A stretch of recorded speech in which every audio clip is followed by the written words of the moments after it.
Okay. Hello. I am here with the one and only Chase Elswick for the 98th episode of the Mental Threads podcast. If you'd like to say something, you're free to do so. What's up, everybody? Yeah. Me and Chase go back to freshman year at Queens Grant High School, and like that was like a weird experience, man. Man, Queens Grant was some other shit, man. It was stupid. Yeah, it was. Very stupid. You know, I mean, even like earlier today, I was just thinking about like, dude, I got like severe PTSD from like, you know, how people were from that school, man. Man, people at Queens Grant, it was kind of cutthroat there, man. Like anybody did anything that was severely out of line in any way, and like the entire school would like cut you off. You know what I mean? Yeah, that was like so weird. Cause I know we're just like, I know it's kind of like a small school and everything like that, but it was just even that, like, even people like would probably like try to speak like rumors on people. I think someone sent out a rumor saying that I hit a girl and everything like that. And I'm like, what? And I'm like, why would you need to do all that to get to me? Right? Yeah. Like, why would you not just confront me? Yeah, that's fucked up, man. Like stuff like that. It's like, why? What's the point? I mean, I guess because a lot of them just took that high school situation so serious. You know what I think? I think a lot of them were kind of like picked on too at one point. And I think it should, instead of just learning from it, just like, oh, I should probably treat people the way I want to be treated. It's like, oh, when I'm put in a position where I can look down at somebody, like, ooh, feel the power or something like that. And there's no power. Like, it was a freaking trailer park school. Yeah, it like literally like it was nothing but trailers. Like there was no point for anybody putting anybody else down for anything, you know? Like we were all there in the same shit, doing the same shit, but yeah, people felt the need to speak ill of others for their own personal gain, I guess. I don't know. Didn't make any sense to me. Yeah, it was just weird because like when you go to college and everything is like so vast. Like, I don't know. You haven't gone to college, did you? No, I was supposed to go into the Army, but then senior year I broke my collarbone and they said I couldn't go. So all the scholarships and everything that I had, and I guess not scholarships, but I would have used the GI Bill to go to school, and I just didn't. And now I'm trying to like save myself up some money so I can put myself through CPCC to take veterinary medicine classes. Oh, so you're trying to be a vet, basically. Yeah. Right now I'm actually working at like a vet clinic, like just trying to get hands-on experience, you know what I mean? Yeah, man, that's good, man. Dude, getting a job is so crazy, bro. I don't even know, like, even when I went to CPCC some years ago, which I got PTSD from there, too. Because those were some of the same Queens Grant people. But, yeah, man, even when I went to CPCC, like, really, like, you know, trying to find my footing first. First, I was going to school for pharmacy, because like my mom says, oh, you know, go to school for pharmacy, you gotta get with the pharmacist. Like, you know, like I had a biology class like with what's her name, you know, the chemistry class teacher, what was her name? She had snow white hair. I can't believe I forgot about her name. She was so cool to me, but it was just, was that the teacher that lost her foot? yeah. Shit, I can't remember her name, man. I know she was in the science block. Yeah, I know. She was really cool and everything. I really hate that I forgot, because she was a really cool person and everything. But she had to leave early that semester, and it was just like, you know, so the whole class, I didn't get nothing. I didn't understand shit, like nothing. I didn't even take a biology class, so it's just like, you know, it's like I just didn't. I was ill prepared for that chemistry class and then CPCC. So it's just I got flat F. I kept trying to depend on someone else giving me the answer. I'm like, maybe this isn't a good sign that I'm in the right class. If I keep trying to look over at the test, like, be straining the hell out of them eyes, man. I need it. Your neck trying to get the answer, and I need glasses too. So it's just like, you know, why would I even put myself through that? I know what you mean. I got fucking glaucoma in one of my eyes, and the doctor was like, "Oh yeah, man, you should really get some glasses." I was like, nah, I don't need them. I'm fine. Like, how about you fix my fucking eyes? Yeah. Like, that'd be nice. That'd be nice if you would fix my eyes, sir. But it's just like, you know, Yeah, man, it just be one of those things, man. I can't even believe I graduated college, bro. Like I had to transfer. CBCC didn't even help. Congratulations. I mean, you kind of it would kind of help with the credits and everything, but it was just like I was fucking up, so my GPA was kind of shit. So I had to leave because my GPA kept being shit and everything. I thought if I just left the central campus and went straight to like the campus close to the one that's closer out to Matthews area, not the one that Levine, and it was just like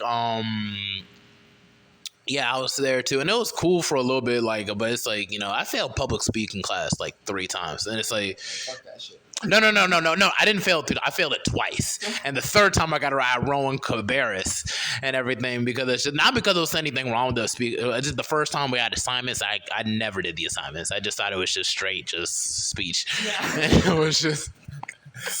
It's public speaking. We gotta write shit down. Like I what? know what you mean, man. Like it's just like I don't know. There was just more elements that I just wasn't keeping up with. Like it's just the only class I was doing good with because that was like the semester I was like barely at school because it was just like I was going through so much stuff and everything. People were talking mess and stuff. It's just people turning back, and I just couldn't get the energy to just go to school. Because I got depression too and everything. Yeah. So it's just like I was losing a whole lot of my body weight too. Like it was like so bad to where you could see my ribs at one point. There. Yeah, man. I've definitely been there. Yeah, man. Like after high school, your weight just fluctuates for a while because you're really trying to transition and you really have to configure a plan for yourself, and you just don't know, man. I swear. Man, I spent like 3 years in a funk after high school, just trying to figure out my plan because all of my plan fell apart after I couldn't go to the Army. But I mean, yeah, we all gotta like pick up and keep going. That's the hardest part about it. I mean, because, like, your whole fucking world could be falling apart, and you still got to keep going, and it sucks. You know what I mean? Yeah, man, because, I got a condition that I got, like, that sprang up when I was 18. That's one of the reasons why I was, like, depressed and everything because I didn't know what I was going to do to really, like, live life after that. And it was just, like, like, I'm still trying to find a cure and everything, and it's just, like, my next step is going to have to cost, like, about $3,700, and that's, like, a discount, and, like it's, like, fully, but, like, I can just put down $2,700 and everything, so it's, like, I have to find some way to get a job and, like, save up the money to invest into that, because apparently I have to do it all by myself now, because I don't think my parents are really too keen on just dumping their money, to something that may work or not. So it's just like, it's just a lot that I deal with, so it's just, yeah, but it's just, at least you have like a place to stay and everything like that, I'm definitely very thankful for the place where I'm at now because so I lived with my parents for like 2 years after high school. Mm-hmm. And at the time my parents and I did not have a good relationship. A lot of that was on me. Yeah. Some of it was on them, but I got kicked out. I spent, like 2 weeks living under a bridge with all my shit that I had. Just like, I say living under a bridge. I was going out and doing shit during the day, but then I would go there to sleep at night because I was honestly too prideful to ask for anybody's help. That's all right. And then finally, one of my friends from work overheard me talking about it, just like shooting the shit with somebody. And she was like, no, get your shit. You're coming to my house. I think you know her, actually. Amy Houston. Do you remember her? Yeah, I remember Amy Houston. Like, she used to date Taylor at one point. Yeah. We talked about her a little bit, I think, last time. But not too derogatory. It's just, we were cool and everything. But yeah, she's a really cool person. Yeah, she is. And everything. She married my friend Hunter. Mm-hmm. Do I know her? No, he didn't go to Queens Grand. He went to Hickory Grove for school. And I knew him since we were, like, kids. Okay, well, yeah. Well, if he's a good guy, then praise to Amy and everything. But it's just like I remember she used to go out with that one dude. Like I think he had the little emo haircut. Yeah, I remember Jacob. I actually worked with Jacob at Academy Sports in Matthews for a little while. Jacob's a cool dude. He's all right. Yeah, to you, I just just couldn't see it. I don't know. Everyone's relationship's different. Yeah, no. But it's just like, so it's like, I guess everyone just kind of sees different sides, you know. Some people might not mess with me, some people might not mess with you and everything, but like we know each other enough to be like, you know, we get each other to that degree and stuff of that nature. So it's just like, you know, that's really crazy that you were able to overcome that and everything like that, you know. Like I never been on the verge of homelessness and everything. I guess some about African parents, like, yeah, they'll drive you crazy, but they're not gonna throw you out very often and everything. So it's just, you know, like, yeah, it's just like they might say some off the wall type shit, but it's just like, you know, they'll make you stay home because it's just so you being out there homeless will make them look bad. So it's like they just couldn't do that and everything of that nature. Well, honestly, the real breaking point for my parents kicking me out was the stress of me and my mom fighting so much. Like, we were like having screaming matches in the house. My dad he was born with an extra cell in his heart, so he already has an irregular heartbeat, and it caused him to have a heart attack. He was under so much stress, and you know, he survived it, but he still had a heart attack. And so my mom, like, that was the final straw. Basically, she was like, "Get the hell out! Like, get your shit and go." And I think that they thought that I was just going to go, like, stay with one of my friends. But, you know, I was young, I was hard-headed, and I was like, the fuck that shit, I'm going to go make a man of myself. You know what I mean? Yeah. not the brightest, but it happens. Like, well, especially something after that high school, so you're not going to be the brightest type of person and everything. There's a lot of mistakes that I've made and people who I've trusted and people who I thought were like my friends and everything that I regret like heavily. Like, I'm like years, some like 5 years away from some of these events. I still have PTSD. Like, I think about it every day. Like, why did I even mess with these people? You know, and it's just like, you know, it's really, really messed up. But it's just like, you know, for you to like have to go through that, you know, you got to be very strong to even go 2 weeks and everything, let alone like a day. And you didn't even have a car, right? Not at the time, no. My parents, the only car that I had access to back then was their car, and they only let me drive it like to and from work, and occasionally I could go hang out with my friends in it. Doesn't mean I didn't take it to a 3 a.m. Taco Bell run with my brother every couple weeks. That's quite the bonding experience. Like going to Taco Bell, like with your brother, bro. Like, I swear, like, just for you saying that, I'm like, yep, I know that. I know what it is. I know what you're talking about. Because I got Taco Bell just right up the street from our house. So it's just like, it just be like, I don't know, mess up your intestines, but it's that warm feeling is not just that too. There's just other warm feelings there too. Yeah. But yeah, man, that's really, really cool that you're able to like overcome that and everything, and Amy was able to like take you in and stuff of that nature.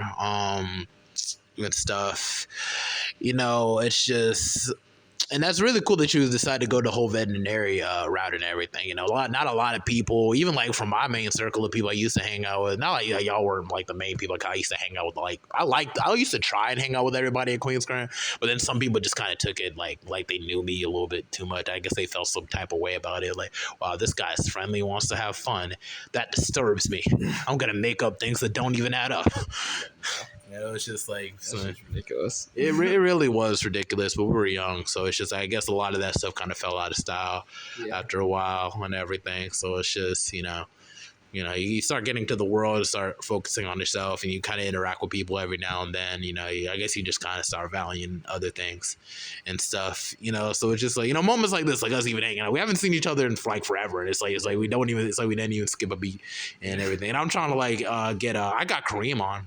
Yeah, you remember Kareem from freshman year? Yeah, dude. I haven't seen Kareem in a hot minute. Yeah. How the hell are you doing, man? If you hear this, man, how the hell are you doing? Hit me up, bro. No, seriously. Yeah. I mean, I got your number, right? Yeah, man. Yeah. I hung out with Kareem a while ago, too. I was talking about hanging out with him, like, some other time and everything, but it's just, you know, me trying to find a job. Like, I'm trying to prioritize this, that, and like this podcast thing. Like, literally, I took a whole month off trying to find a job, and I still couldn't find a job. Like, it was like, it's stupid and everything. But why aren't you hiring me? Like, it's like, I graduated college. And yet they can complain like, oh, nobody wants to work, and here you are looking for a job still, man. Like that, I hate people, man. You know, it can be kind of annoying, but it is what it is, you know. I mean, at the same token, a lot of it kind of falls on me too, because there was this one job where it's like they're gonna get paid like $20 per hour, or literally you get paid daily and stuff. So like really, really good money, but it was just like, you know, then there's one other job which is like I thought I was gonna be like a marketing executive for their home care agency, because like that was the last job I had, was being a marketing executive for their home care agency. But the thing was, I left that job after 4 weeks because literally, I don't know, out of nowhere, I wear a suit and tie literally every day to the office because I like to be I like to be representable, for the company and everything, and like, a lot of black owned businesses, we don't really get a whole lot of flack for that, and it's just like, I thought I was doing a good job. Like, even in the interview, you said you don't mind wearing a suit and tie to work every day, right? Like, yeah, sure, no problem. And then out of nowhere, I think she saw somebody in the hall wearing like really tight khaki pants and really tight collared shirt and thought like, yeah, that's what marketing executives should wear. And I'm like, that's a marketing representative, ma'am. I'm supposed to be coming up with all sorts of things and everything. I do some other jobs outside of that, but it was just like, seeking out clients and PCAs because it was a home care agency. So we just send PCAs and CNAs to kind of help people who are sickly or very elderly, stuff like that. I was getting my ring in for it. I was trying to innovate other things, like rearrange a lot of their information for the clients, what they had on paper and print paper. I just recollected it and put it in Microsoft Excel. That's cool. And also, I was trying to innovate using Google Forms. So it's like, if we needed to get information, we could just text them a link and they can just fill it out one at a time they want to, and then we can get the Medicare and Social Security. I did this all in 4 weeks. Literally, and most of the time I was really just, and that was like stuff I came up with in like a couple of days. Like, most of the time I was screwing in the locker with my bare hands. Very non-marketing executive type stuff to do. But I would do it because I want to help elevate the company, and that's all I wanted to do. And she really took me to Goodwill and tried to buy clothes for me to wear, really tight pants and a tight shirt. And I look like a fruity like soccer dad, and I'm just like, why are you making me wear this? I thought she was just messing with me or something. But then I went to work and the student tie was like, Mrs. Safili, you gotta go and everything. You gotta go home back and dress. You gotta dress. And I'm like, what? And it's just like, because it's like, there's like a lot of stuff that goes in with that and everything that I didn't want to discuss, but it was just like, it's just like literally like she wasn't even trying to like budge like at all. Like 0%. So I just gotta compromise somewhere, man. Yeah, and it's just like, it was a suit and tie. Like, what's the problem? Like, I didn't have a problem with it, so why are you having an issue with it? Like, nobody else having a problem with it. That doesn't make any sense to me, man. Like, I would probably take somebody in a suit and tie more serious than I would in a collared shirt and khakis, because that's Queen's Grant's uniform. That just makes me feel like I'm back in school. That's Target. Yeah. Like Target employees. That's like funny. It's just like, I'm not even trying to roast. I'm just saying, like, dude, it's just like, like, you gotta be as a marketing executive. Definitely. Like, it's just like, you gotta look executive. It's like people like they don't want to hear what you're gonna say and everything when you're trying to get PCA. Like, hey, can you sign this and can you give your information? It's just like, I felt like I was the shit with that. But then it's just like she changed her mind after 4 freaking weeks. And by the way, props to you for doing all that shit. Like, you made all of their forms and things like super accessible to everybody. Yeah. And I'm sorry that they fucking looked at that shit and were like, whatever, man. You know what I mean? Like, I don't like how you dress so nice. Yeah, that's ridiculous. Like, it was so weird. You might have innovated our entire company and elevated us to a whole new level with all of your work that you just did in 4 weeks' time. But, a suit and tie, that's not going to cut it no more, man. Really, though? I've been going to job interviews bring that stuff up. Like, why'd you leave your last job? It's like... And it's just like, what? That was the reason? That's odd. It's ridiculous. And it's just like, it's so hard finding another home care agency. There was this one job that like called like Abundant Love Home Care Agency. And I was pretty much on like trying to, because they don't have a marketing executive yet. Yeah. But she wants to expand and everything. So like I was supposed to start this week, but then she said like, we're just going to push it for October 1st. So it's like, imagine how frustrated I feel that I'm trying to shoot to get this $30,000 some dollars for the freaking down payment for this treatment, and it's just like that insurance can't cover. And they push you back, man. That's ridiculous. Yeah, and it's just like, it is what it is. I guess you were just trying to give more time to really make it, like, whatever if you like, because like trying to put people on a payroll and everything it takes a whole lot of like a scale for like just for the money and everything all together, you got to be sure that you're not like just pouring money out and make sure that you're getting profit back. Which I would have gotten everything together just fine. Just the Google Forms and stuff in general. Like I would have carried that just the same way over there, and they seem pretty organized. So I would have been more focused on just Google ads and Instagram ads and Facebook ads, and seeing if they could bring in more clients and PCAs and stuff of that nature. So it's just like just stuff of that nature. So it's like it is what it was, but it's just like that's kind of where I'm at right now. It's just like I couldn't even leave Charlotte to go to DC. I was gonna get like a quick job in DC. Literally, like I had 3 jobs lined up for me, but it's like my license suspended, bro. Like even over the phone, like yeah, you got the job. And one of the guys I interviewed, we were talking about the Mandalorian, and that's what got me the job. Dude, that sounds like it would have been the perfect gig, man. Yeah, sure. It would have been cool, but it is what it is. Like, I'm just more happy that I'm getting closer to my license being up anyway. Like, I only got like 2 weeks now, 2-3 weeks. Yeah, roughly. Yeah, so it's just like it was a crazy year. Like, but it's like not driving. Like, I had to pick up my car without driving it, and then having to wait till April to get privileges. Then it's just like still not getting the job, finding a job, and then I have to find a job again. Most of this year I spent unemployed, bro. Like it's so stupid. And my brother just works at FedEx, and he freaking bought a Honda with that shit. Dude, I got some fucking stories about FedEx. Oh, you used to work at FedEx too? Yeah, dude, I worked at FedEx and Amazon. Fuck both them places. But it was both depressing. Like I know my brother told me a story about some old guy just dropped dead at that job, and that was just it. Yeah, dude, like okay. I'm not gonna name the company specifically or anything that it was because I don't. Which you already did. I mean, FedEx as a whole, but the if it's FedEx Ground, it's owned by private individual companies that all buy truck space in a FedEx warehouse. And so I won't name the company that I specifically worked for just because I don't want any legal problems. I guess I don't fucking know. But they literally this guy that had been there for 20, 25 plus years. He was an older dude, probably in his late 60s. He was driving a route, the longest route out of all of them. And he'd covered, I think, 5 towns. And he would be out there from 9 a.m. until usually 7 or 8 p.m. Mm-hmm. He, number one, he's an older guy, but he would also stop and talk to everybody. He developed relationships with everybody on his route. One day he's just driving along and literally has a heart attack at the wheel. And thankfully he was able to get the truck pulled over and everything before it ran off the road or hit anybody or anything. But homie did not make it. And they refused to tell us anything. But the only reason that I knew was because I saw the footage. Wow. When it happened. It was so messed up, man. Everybody was always where's Ricky at, man? Where's Ricky been? We ain't seen him in a while. And everybody would just look at me, all the higher ups would just look at me and be like, keep your mouth shut. Because, they wanted morale to be good.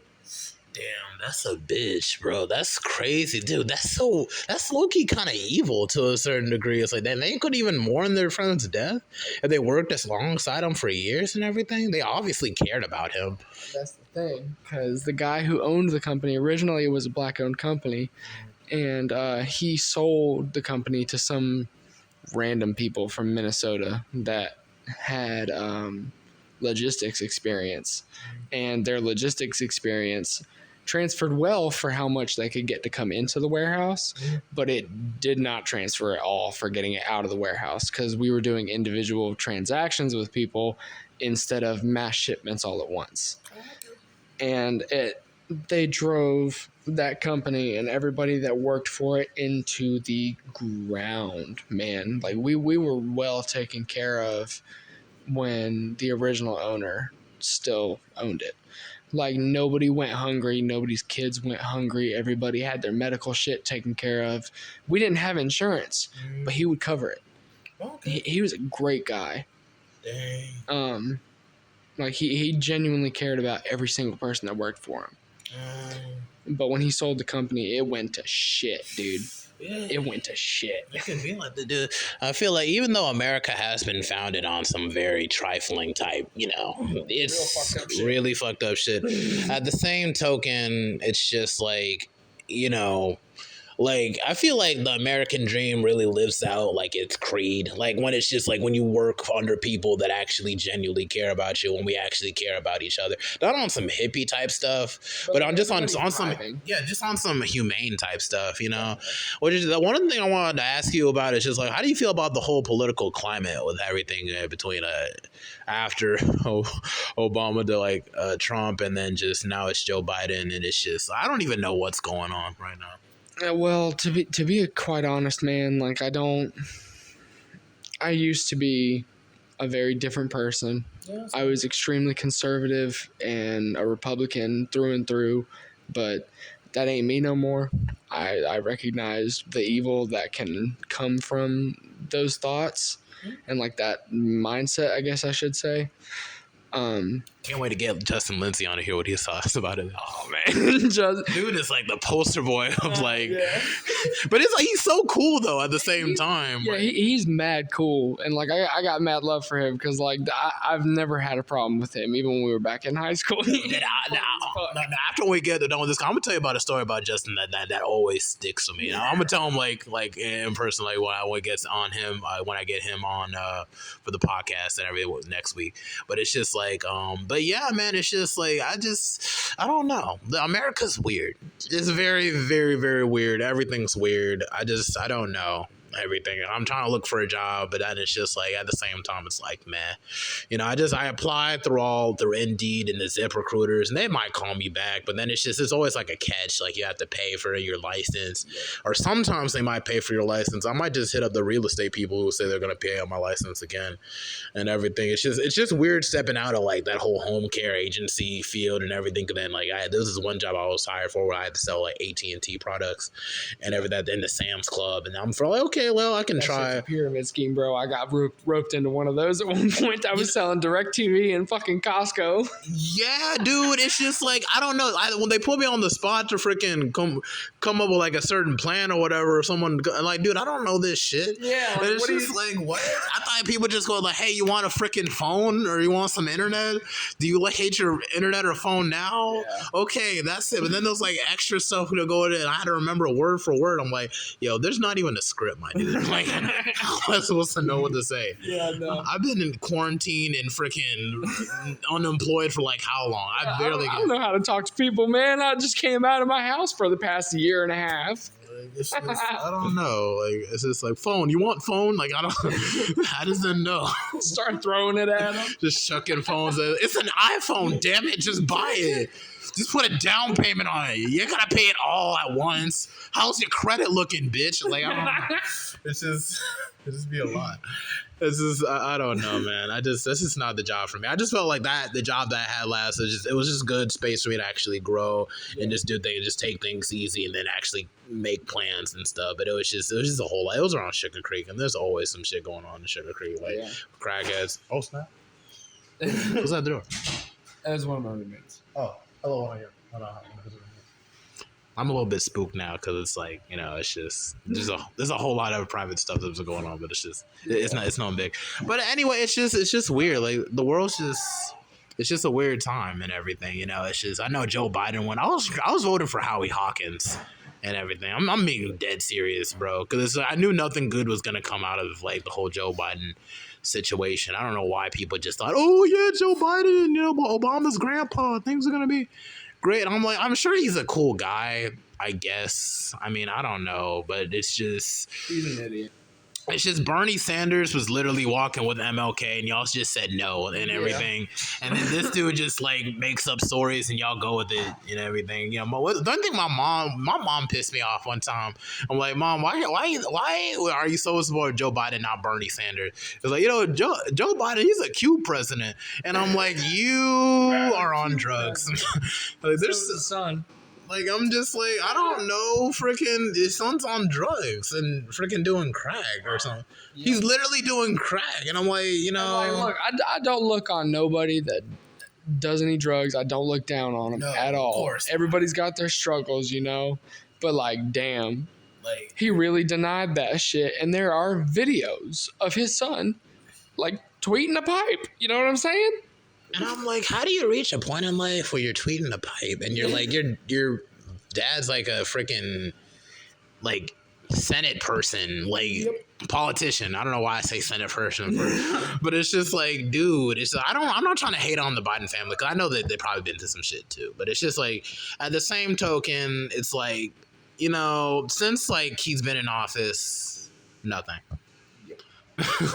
Like, it's just like, I'm at least give Donald Trump props for at least meeting up with Kim Jong-un to at least push some kind of peace situation with that. Don't get me wrong, I think Trump's an idiot too, but for a lot of different reasons. Of course, you didn't have to explain that. Yeah. Like, come on now. It's like, we all know who Donald Trump was, but at the same token, it's just like, I felt like people kind of prospered just a little bit better. My biggest thing, and it's very, I'm gonna say selfish, because it's your opinion, dude. My girlfriend at the time, she has a very specific disease that's like literally a 1 in 10,000 case, which I know is not that great of a number in the long run, but it's one of those things where, like, her kidney doesn't process water effectively, and so she would have to take medicine in order for her body to not, like, literally dry itself out. Okay. And that medicine before Trump was like, I think, like $15-$20 a bottle. When Trump took office, he did not allow that to be covered in insurance anymore when he made the reforms that he did, and he made it like $300 a bottle. That's a bitch. That's not even selfish. That's like a real life thing. Yeah, and she has to take it like twice a day, and the bottles are only, you know, like, I think like 50 milliliters a bottle. And like, why don't we have freaking universal health care? There's like other countries that have the shit. Why don't we have the shit? Like, out of all the countries in the world, you would think that we could afford some shit like that, you know? And then stem cell therapy isn't legal, and freaking weed ain't legal entirely until it's just, I don't know. This country's weird, because I feel like we should have been past this shit. I'm 24. We should have been past it. Like, I know they make money out putting people in prison, but it's like, dude, come on, find another job. I'm sure you could have just put like some time in at McDonald's or something. Yeah. Like, you don't need all that damn money where people have to literally suffer. And it's just like, oh, I got this freaking outside pool. And it's just like, you know, like, come on, man. I just think about it like, dude, we literally, our happiness is literally builds upon like sadness and everything. Like, it's just like, you know, and it's just that's not how life should be. I'm not even trying to be a hippie over any of this stuff, you know, like, you know, get a job, get married, maybe freaking get a job that you like, maybe get some money to focus on a passion. That's the kind of like where my mindset is. So let me just find a job where it's like I can get this medical shit out the way, then I can refocus on my passion. You know, I haven't been in the studio since 2021. You haven't listened to my mixtape, have you? I have. Oh, really? You have? Thank you. Yeah, man. You sent it to me, I think, like, I think it was towards the end of 2021. Oh. And I listened to it, and I liked it a lot, actually. Like, it was pretty good, man. Okay, that's cool. I like when people say that. I don't want to be, like, full head. I be thinking it's, like, a whatever tape or whatever. Like, maybe I could have tried harder or something, or maybe I could have, like, you know, did better. But everyone generally seems to like it in front of me. I mean, I don't know. I don't see. Dude, I'm going to tell you right now, if I'm very anal about the music that I like, and if I don't like it, I'm gonna be blunt about it, because I'm a musician. I want to know if I suck, you know. And you like rock and stuff like that, right? I like a lot of genres. Like, literally, my playlists waver from like Beethoven to fucking, and it's kind of shameful to say it, but Skrillex. Skrillex is a rock band and everything. No, Skrillex is like dubstep. Oh, dubstep. That's okay. It don't matter. You ever listen to Gorillaz? Yeah, definitely, yeah. Dude. I fucking love Gorillaz. What about System of a Down? Dude, love System of a Down. Down is legendary. They are incredible. Dude, if I could just cause that's like the one rock band where it's like I can identify with. Like I like Nickelback too. Not like Nickelback, cause I know everyone tried to hate on Nickelback. It's just like I don't care. It's just a couple songs from them is all right. Like Surface Level Nickelback, yeah, sure. Nirvana, yeah, sure. Freaking 3 Days of Grace or Finger 11 type stuff. You know, like all the stuff they put on SmackDown versus Raw games. So that's what I was loving. But it's just like, you know, something about System of, that was like the one band that was like, wow, I really like this band. I want to get deeper in their album like later on again. But yeah. Man, I'm gonna tell you, I'm gonna recommend you a song by System of a Down. It's just called Prison Song. Okay. And it's educational. We'll put it that way. Educational. I know I listen to Chop Suey, Aerials, freaking Toxicity. Oh, yeah, Disorder. Dude, let me tell you, I used to tear the shit out the fucking garage that I used to play in with my friends. Mm-hmm. We used to get together and play like System of a Down songs and just like any song that really came to mind. But when we played Chop Suey, bro, we blew his speakers out one time. we were tearing that shit up, man. It was awesome. I just liked it. I just really like, cause it was like it's rock, but it's like a different type of sound. How he like does the songs. It's just, I feel like cause like Serge kind of gets like his own like a cultural background kind of seeping into. It's just wonderful when music like just kind of blends like that. But it's like but yeah, like when I put out my mixtape and everything, I wanted to be kind of focused on mental health, to like the manias of mental health and the extremities. How you can feel like high one day, like oh I'm this, and then one day you're just kind of feeling low. It's like oh you know what's the point in life? And that's the kind of stuff I wanted to like, you know, those feelings I kind of wanted to push for the end goal for Don't Trip. You know, like it is what it is. It's just things that just you can't control. You know, like why worry about it? You know, so it's like Don't Trip. That's just I know you heard like the outro Don't Trip and everything. Yeah. And it's just like, you know, like yeah, that's good that it's like y'all listen to it. Cause when I be playing it sometimes, it's just like people really really like it, and I'm just like, you know, I be thinking it's just like it's weird because it's like it's not mainstream type.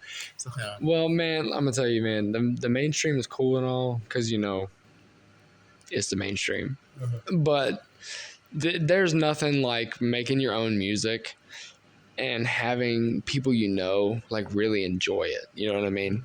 And just like experiencing that with them. Yeah, dude. Like there was one time when I think it was like 2018, 2019. Actually, no, it was 2017, 2018, somewhere around in then. One of my friends threw like a little house party or whatever. And at the time, you know, I was in full party mode, like complete reversal from what I was in high school. Like in high school, I didn't smoke, I didn't drink, I hardly cussed. Well, I mean, I did cuss, but you know what I mean? Like I was the good little church boy. Yeah. But after high school, there was a certain number of things that happened that pushed me away from that kind of lifestyle. It's all right. Anyway, back to the main point. Sorry. My friend was having this house party and he was like, hey man, like, do you want to DJ for it? And he was like, I know you're not going to like know anybody there, but I also don't have anybody that knows how to play music like to do it for me. So would you be willing to? I was like, I mean, I can try. And it was one of the coolest experiences I think I've ever had. That's cool. Like, I don't think that I'm good enough to invest in, like, DJing equipment and stuff like that. But there's a movie called We Are Your Friends, and I don't know if you've ever seen it or not, but it's, like, literally these three guys that grew up in the San Fernandino Valley, or four guys, rather. And they all make music together, and Zac Efron's in it and shit, and Zac Efron's character incorporates like real sounds, like knocking on doors, like cell phones ringing. Like he incorporates all that kind of stuff into his songs. And I had watched that movie like a couple of months before this party, so I was like, damn man, like that's a cool idea. And so I just would go around the house just like banging on shit, knocking into shit, and making as much noise as I could to try to make cool shit. And finally I came up with like this conglomeration of noises that I thought sounded okay, and it did pretty well at the party. Like people were dancing and having fun and stuff, and there, like I was telling you before, there's nothing quite like the experience of like making other people move and having other people enjoy the sounds that you're making. Yeah. It's just, it's just this year was pretty tough for me because I really thought I was going to be able to go into the studio and drop 50 songs like I wanted to, because after the first year, you want to just follow up with like, another, and I'm not really posting my mixtape a whole lot like that anymore because it's just like, what's the point of just posting the same stuff over and over again? Like, yeah, maybe some people might like it and everything. I'll post it every once in a while and everything, but I wanted to follow up with something more and everything because it's just like, I want to show that I'm getting better at the same time. I don't want to just drop something and just not do anything for a while. Yeah. So I keep up with the podcast thing to kind of just keep, something going and everything. Hopefully once if I find a job again, I want to get at least like, if I can just drop like one EP, maybe two, maybe three. I already got the beats. I got hella beats on deck, but it's just really finding the funding to just go into the studio. That's really where I'm at right now, and that's what kind of messes me up. So it's just like it's just this year's been tough. I can't even believe like this year's almost over. Like literally, like I swear I like blinked and like, it was like April and everything. And then I blinked again and it's just like now we're in October. Yeah, I feel that, man. This year and last year really kind of like really kicked me in the ass. Over the past month, and it's super personal, but like two of my friends passed away. Damn. Both of them were from ODs. I'm not going to name the whatever they OD'd on. Does AJ Stevenson know one of them? Yes. Yeah, because AJ did mention something about a friend of his passing away by an OD. I mean, if you want to go deeper, it's up to you. You don't have to. Yeah, it was mine and AJ's mutual friend. I had known him a lot for a shorter amount of time than AJ did, but I still knew him. Mm-hmm. And he was like our age, maybe like a year older. Dang. And it was really tough when that happened. More so for AJ, and I really do. Anybody that knew him knows that Noah was, and Noah's the one that passed away, knows that Noah was a really fantastic person. Wait, hold up. Noah, did he go to school with us? No. Okay. Not. That's a different Noah. No, different Noah, yeah. Okay, man, that sucks, man. OD, that's some crazy stuff, man. And you ain't got to go into details on what it was that he OD'd on, but it's just like, especially in our young generation, even Juice WRLD passed by OD and everything. A lot of people, famous people have passed by OD and stuff, or been affected by drugs in the long term, or if it's shortened their lives to where they pass away in their 40s or whatever, and it's just like, as it's cool. That's why I just stick with weed and everything. And I don't even be on weed like that because it's just like at the same time, even when it's just like, I guess like from all the traumas I had to spend like smoking around people I had no business smoking around. So it's just a whole lot, like literally, like when you smoke up with people that are just fake or just fucked up and everything, that's low-key a lifesaver if you want to get your life together a certain way, because it's just like, like every time I just think about that and I feel anxious and I'd just be like, nah, I can't do it. So then it's just like, I just want to work so hard. So it's like, so I work so hard that I feel like I earned it. Like, that's just kind of how I see weed now. Let me just work hard where I've earned it, until then, yeah.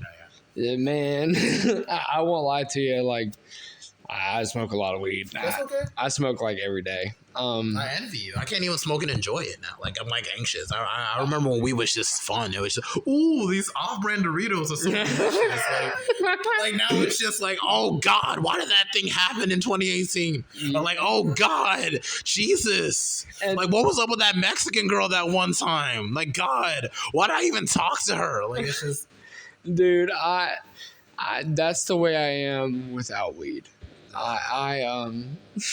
like the opposite. Yeah, it's like pretty much the opposite for me. The thing is, this is also super personal, but I also am very proud of it, so that's why I'm willing to talk about it. Around 2017, I started to dive into heavier things outside of weed. I started to mess around with like uppers and stuff like that.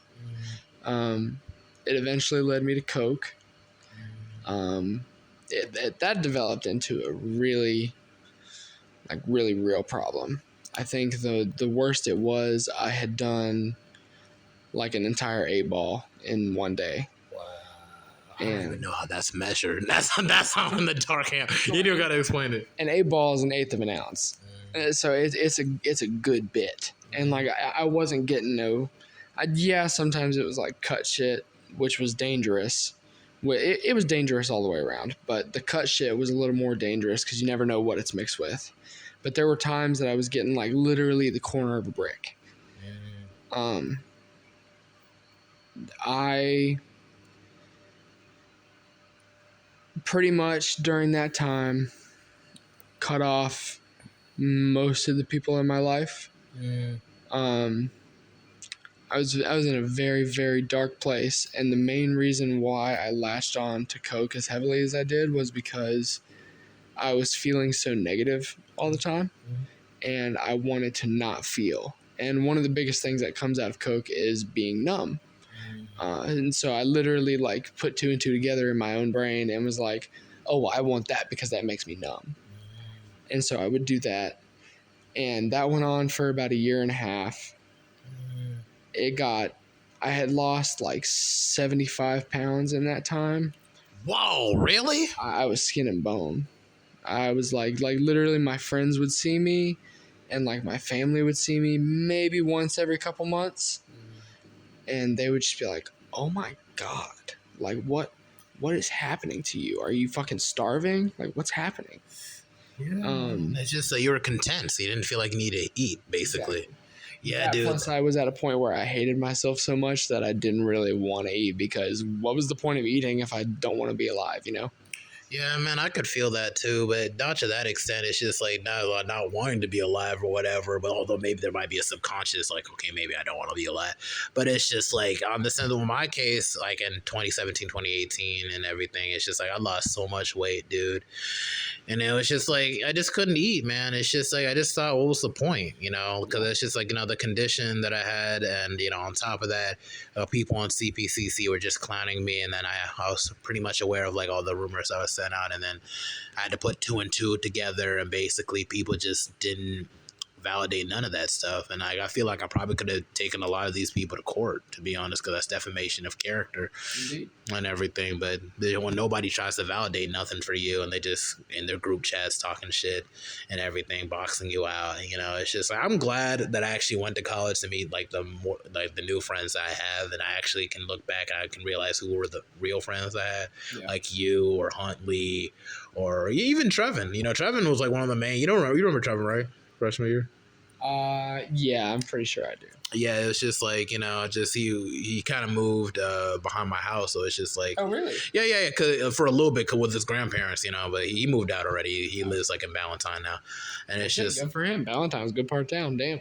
Yeah, I went to school there, middle school. It was racist. Oh no. But it was just like, you know, it's just stuff like that. You start to be more grateful for all the people that actually do care for you and everything. You know, it's just like, and I'm 24. I still have PTSD that happened to me like when I was over things that happened to me like when I was 18, and like just things, this miscommunication, you know, me trying to cope with my condition and everything, you know, missing out on a lot of things that I wish I hadn't missed out on, talking to people I had no business talking to, and everything, people laughing at me all types of way. You have not felt humiliation until you had like a whole community college just sitting around just laughing at you as you're walking by. You know, you ask yourself like, what did I do so wrong and everything? And then you want to talk to people, like connect with people, but they just cut you off. And then that's all right. I can be cool with that. But then you want to connect with other people, and then they hear some of the rumors, and then it just be like, you know, they don't even try to validate what you're even asking your side of it. And that's the most frustrating part about it from my sense. And it's just like, it's just a lot of it stretches from like stuff that happened in Queens Grand. A lot of it was like seeds and things that happened in middle school. And then a lot of it comes from like miscommunication, misunderstandings happen in community college. It really could have been knocked out 5-10 minutes, but then it's just like, people are people, and that is the bottom line. Like no matter how hard you try sometimes to clear the air, to like get to the real root of any problem that anybody has with you. There's just some people that are going to be so hard-headed and stubborn about it that they're not going to give you any ground. And that is honestly one of the biggest life lessons I've had to learn over the past 5 years. Is just people are going to be people no matter what. Yeah, and it's just, that's one of the main motivations why I wanted to move to DC and everything, because sometimes I would try to do DoorDash and you get a lot of people snickering at me every now and then. It's just whatever. I'm just here to pick up the food and drop it off and everything. It's just I guess I kind of look to my brother. I feel I don't want to say that he had it easier and everything, but because I don't want to say my mom's a narcissist or whatever, but you have those parents that you got your golden child and then you got your child you just don't give a shit about. Yep. And I'm definitely the child that of the latter and everything. It's just I always felt like I had to put my needs to the side and everything, and that's what led me to schools in middle school to even getting bullied and everything, and then just it's just me versus everybody. And then it was just a layup. You could have taken me out of that school, but she just didn't feel like it. She was literally driving me to get mentally abused by these kids. And just for me to try to gain my confidence back in high school again and doing the whole rap thing, and then people feeling some type of way, and then going around saying, oh, he's a nursery rhyme rapper, blah blah blah. Bruh. Which was weird and everything. What a weird fucking insult. Yeah, dude, just because I write it down. Dude, that's ridiculous. Aren't you supposed to write songs down and freaking Did they not watch fucking 8 Mile? Did they not see Eminem scribbling down in a fucking notebook? What the hell? No, dead ass. And the funny thing is dude literally was just trying to look through my notebook just so he could find some shit to talk about. Dude. But he asked me just to talk shit about my other shit. Ridiculous. Yeah, dude was 2 years older than me and everything. And it's just wow. It just same dude instigating all types of rumors and stuff. It was just how little do you have to feel about yourself to go to somebody that's younger than you and publicly shame them for something that they are proud of? That's ridiculous. Yeah, and it's just it was just strange to me because it's shouldn't you be focused on trying to go to college or something like that? Yeah. And everything. Dude used to come just to hang out after graduate, just to hang out every once in a while, during lunch break or something like that. Somebody stuck in college. Yeah, fucking grow up, guy. I don't think he even went to college. I don't even think he did anything with his life. He tried it. I think he did a picture. I think he took a picture of him and JID, and that was just it. That was literally it. After that, nothing. I don't even think he's on social media anymore. I don't know what he does. Bro, all I gotta say, if you're out there and you're listening to this, I really hope you got your life together, and I really hope you went to therapy because it sounds like you need it. You're a shitty person. Sorry. Yeah, dude was mad weird. He felt because he was lighter skinned, he was better and everything. He used to try to rip on me for being dark skinned and everything. Dude, I have no business speaking on that because I am a white person, but that's the dumbest shit I've ever heard. That's so stupid. Especially when you're older. It's just you're in high school. Shouldn't you be focused on females or something like that? Yeah, why you focus on, I don't know. It was so strange because it was just so many things against me when I went to that school. I know you probably never saw the patterns and stuff like that because maybe you're just outside of them circles and stuff. But it was just I always had issues with people, just for things of that nature. I was just the type of kid where it's just I just wanted to just have fun and just laugh at people. I wasn't the type to spread rumors and try to harm people. If you disrespect me, then we have a problem. Yeah. But most of the time, I just don't care about stuff. I just focus on the people I do care about. But it was just stuff like that. I just never really got it. You know what I'm saying? I feel life should be fun. Yeah. It shouldn't be just you standing down trying to find stuff that you don't like or people you don't like. It's just for whatever reason, people who have done nothing to you for no reason. And I don't want anybody to hear this and think that I'm sitting on some type of high horse because I'm not. I won't sit here and say that I didn't say some shit like that. Not about you, but just in general about anybody, because I guarantee you that I did at some point. And to those people, if you are listening, I apologize. I'm sorry. But I wholeheartedly agree. There's no reason for it. You might get your 30 seconds of like an adrenaline rush or whatever the fuck from it, from like whatever ego trip you're trying to go on. Check out Ego Trip by Toast ESV. Yeah, dude, straight up. But self shout out, I feel you, dude. Same. You know, there's no reason for it. Like, everybody, at the end of the day, everybody has their own traumas that they go through. Everybody has their own shit going on. Why the fuck would you go out of your way to make somebody else's life harder? You know? No, seriously.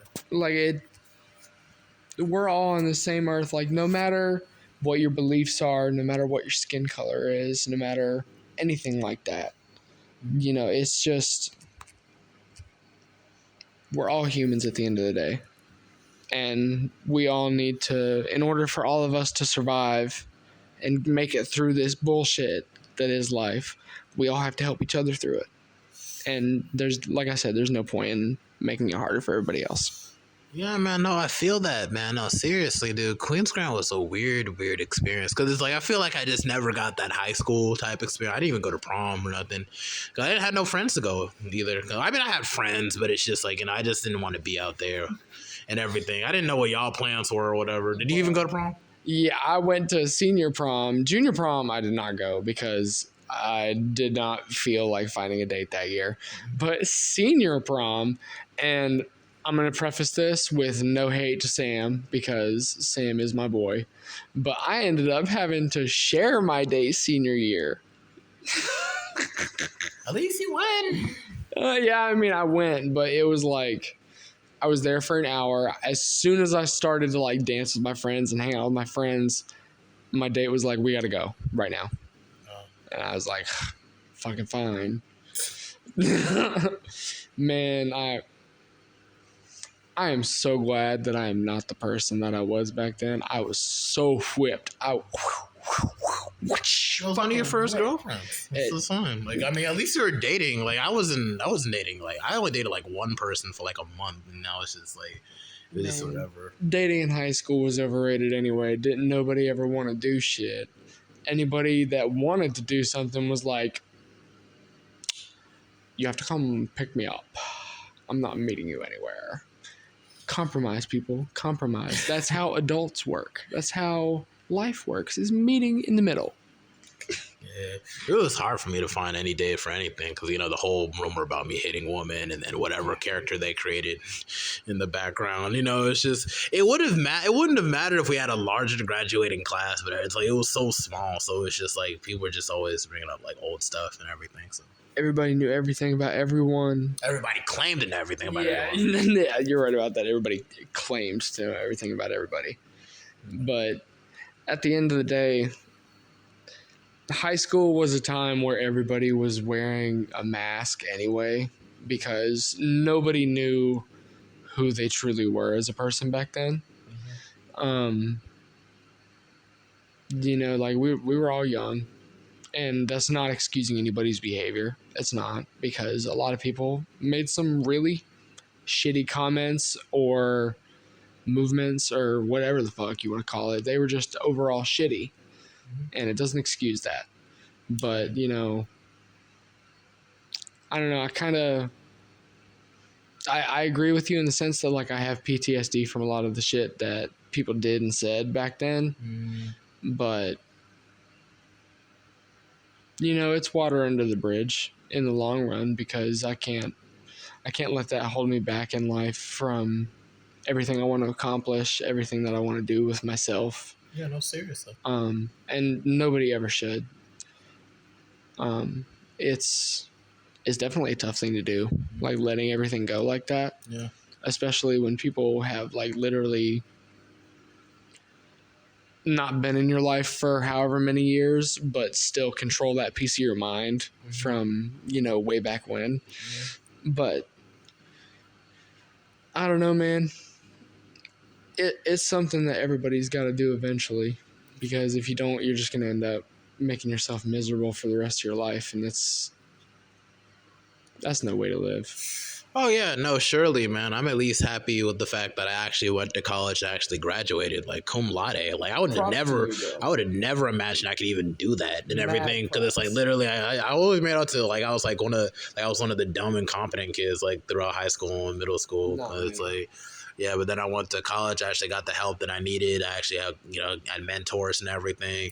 But not even that. I was really just dead set on doing my work. Like, it's just like college work and school homework. That's two different homeworks because you had a certain time of the day. You got to get it done before you go to bed. Yeah. Or it's like now you got to get it done like, like before you go to bed, but then it's just like you also got to make sure it's done before you go to class and hand in like a physical paper where it's just like, okay, this, that. Okay, we're done. Yeah.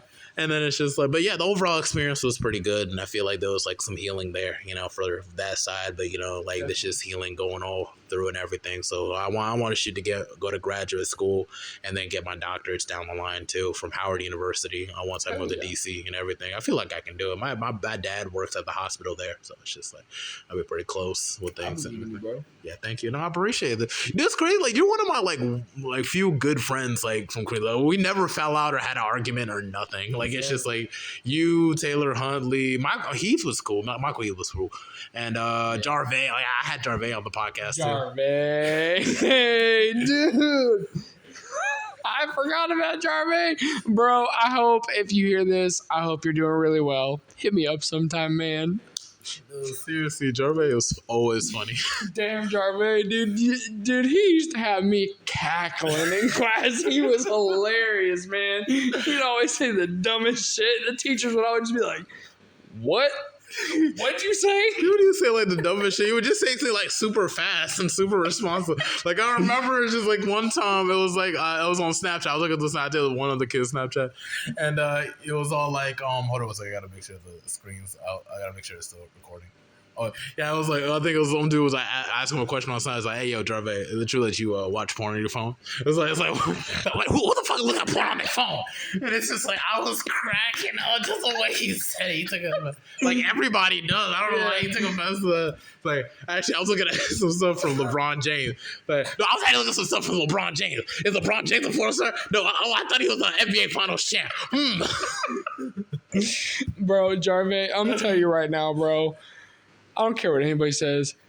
Everybody watches porn, man. Even the chicks, man. Like, everybody watches it. Don't be ashamed, man. Dude was hilarious, though. It don't matter, bro. No, everybody knows. You ain't gotta make up. It was just funny how he reacts to and everything. Remember him and Jarrell were like beefing? Dude.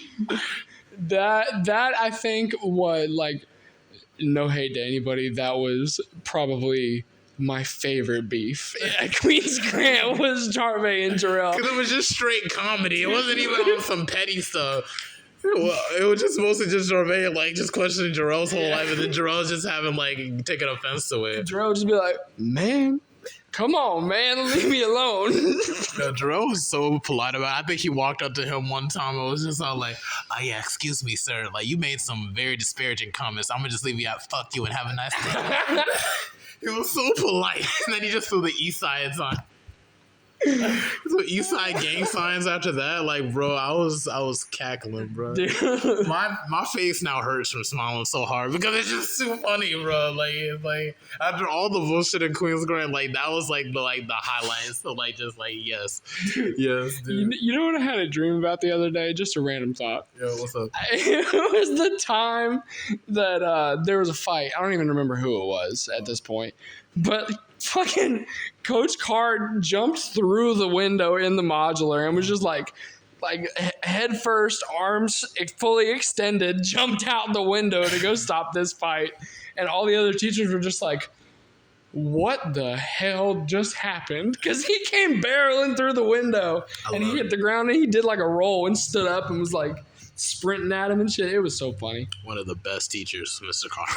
I don't care what anybody says. Because it's like he didn't pick just one person to roast. He just kind of roasted everybody. No, yeah. That was the best part. Carr roasted everybody. He especially roasted anybody that was on the wrestling team. He made them a spectacle. But he was like genuinely like, he was like really a good teacher. Like, he was very insightful. He had his own views about things, but he didn't like, he didn't like overbear them over nobody. And he wasn't like one of those teachers that like was just trying to be cool. He was just said like, hey, I'm trying to do my job, and like that's it. And Yeah. that's one thing I really respect. One thing about Mr. Carr, like you gotta respect Mr. Carr. If you don't respect Mr. Carr, like you're suspicious to me, because like that's was weird. Mr. Carr, Miss Sinclair. I'm about to interview her too next week. I like Miss Sinclair. You should talk to Miss Frederick. Yeah, Miss Frederick's cool. I don't got no J. problem. Fred. Maybe somewhere down the line. Cause I gotta get to these 150 somehow, and I don't know how I'm gonna squeeze 50 episodes in 3 months. I mean, Did you hear Mr. S is the principal now? Yeah, I know. I was actually the one that changed it on Wikipedia. Really? Yeah, I was the one that changed it. Actually, just put a Mr. Sourceline there formally. I guess he's a doctor now, Dr. isn't he? You don't need to be a doctor to be a principal. Well, yeah, I know, but doesn't he have his doctorate? I think he does, but I'm not too sure. I don't know. Dr. Shortslander. I just want to give him the proper respect that is owed. Fun fact, before he came to Queen's Grant, he was my 7th grade social studies teacher. Oh, really? He was the one that, back in the day when I was first questioning like my political views, my religious views, like everything like that, he was the one that really planted the seed that like, oh, there might be other things out there that are also correct. And maybe I should look into those things. You know what I mean? Dude was woke without having to be cheesy about it. Yeah. And I don't even like using that term woke, because I just feel like it's already like overused now. Yeah. But it's just like, dude was actually like enlightened to some degree and everything. Definitely. And that's what I feel like. I feel like I missed out on him being a teacher. I didn't get to have him as a teacher, but even I know. We, in 7th grade, we were talking about the Rwandan genocide. We deadass watched Hotel Rwanda at school. Oh, really? That was traumatizing. Yeah, man, that's just how it was, dude. I'm Liberian. We had 2 civil wars. Like my uncle guy was eaten, actually.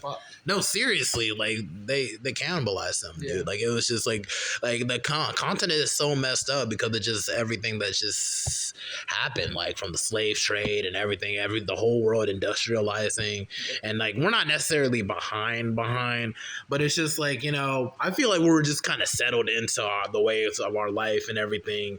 We were just kind of happy, just living the way we were living. We weren't like held back or primitive or anything of that nature. Oh, like literally, like we had a university at Timbuktu and stuff. Like we had universities in Africa and everything, but we were just kind of settled in. We just never really saw the point of like, what would you want to make more machine guns? Well, what about we're doing pretty good with the spears and just stuff like that. It was pretty easy. Everyone was fair on the water. It's just like that was just stuff like that. But it was just like we also had sciences and everything, and also mathematics and stuff of that nature, like in Egypt. But at the same time, it was just like after a while, we just kind of fell out of sync, man. It's just really messed up. Even to this day, we have issues that we even carry into even like the Black American community. Even to this day, like come on, some of my worst enemies look like me.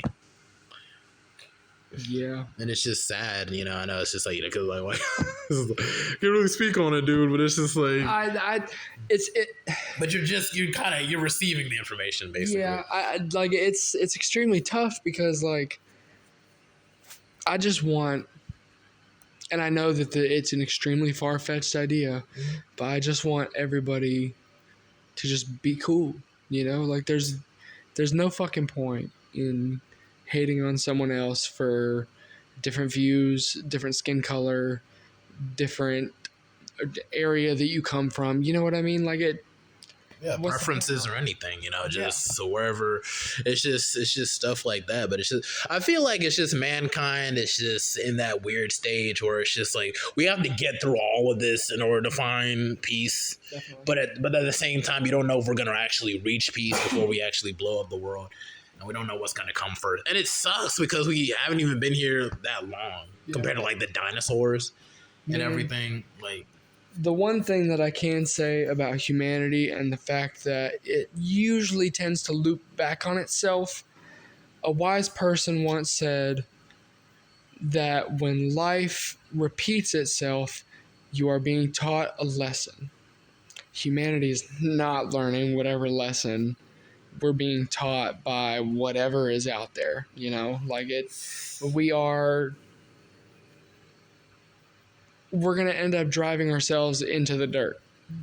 out of existence over nothing. Yep. And it's just like, like all like Elon Musk and the Jeff Bezos type people, they want to drive spaceships into the sky. It's like, dude, there's like no water in the Sahara. One, two, like why is Flint, Michigan have no clean water? Yep. Now it's like a town in Mississippi. Like, it's like, like, dude, we haven't even discovered everything in the sea yet. And you want to go into space. Like, there ain't shit out there. We're not going to find quantum anything. We honestly would just wait for aliens to just come here. Yeah. But can we just focus on ourselves? Let's really ask, like, really, like, let's find a way to, like, extend our lifespan and, like, try to, like, knock out this cancer shit. One, knock out this AIDS stuff out the way. Two, knock out now it's like coronavirus and like monkeypox. Let's put some funding into that shit. Let's try to focus on something constructive. We're really gonna have to live. We're literally living through a time where we're gonna have to explain to our grandchildren and our children too. It's just like we literally had Donald Trump in office, which I'm not trying to shit on him or anything. Like I thought he did a pretty okay job. Not like on some like, okay, some other shit kind of got fucked up, but I feel like it could have been a whole lot worse. It could have. Like a whole lot worse. And a lot of those problems are really just people just really taking it too serious than it needed to. I don't know. On the flip note, SNL seasons were damn funny. Alec Baldwin did his thing. they were hilarious. You couldn't, you had you cackling, bro. You gotta admit, SNL was at its best when Donald Trump was in office. I don't really watch too much out of it now. Yeah. But it's just like, yeah, man, it's just, we really got to explain how we got a reality star in the office. I mean, Ronald Reagan was an actor and he got into office, but even, Ronald Reagan, Donald Trump, I don't know. Ronald Reagan, I'm pretty sure. I might be totally wrong on this. I don't totally remember, but I'm pretty Reaganomics, sure.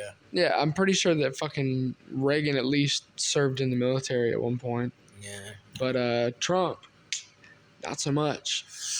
Yeah, dude was really just an overgrown Richie Rich. Like, and don't get me wrong, a businessman running the country might have been a good move, but at the same time, if it was Andrew Yang. Yeah. Because, like, Andrew Yang actually has some actual plans to fight unemployment. Because a lot of people were blaming it on outsourcing.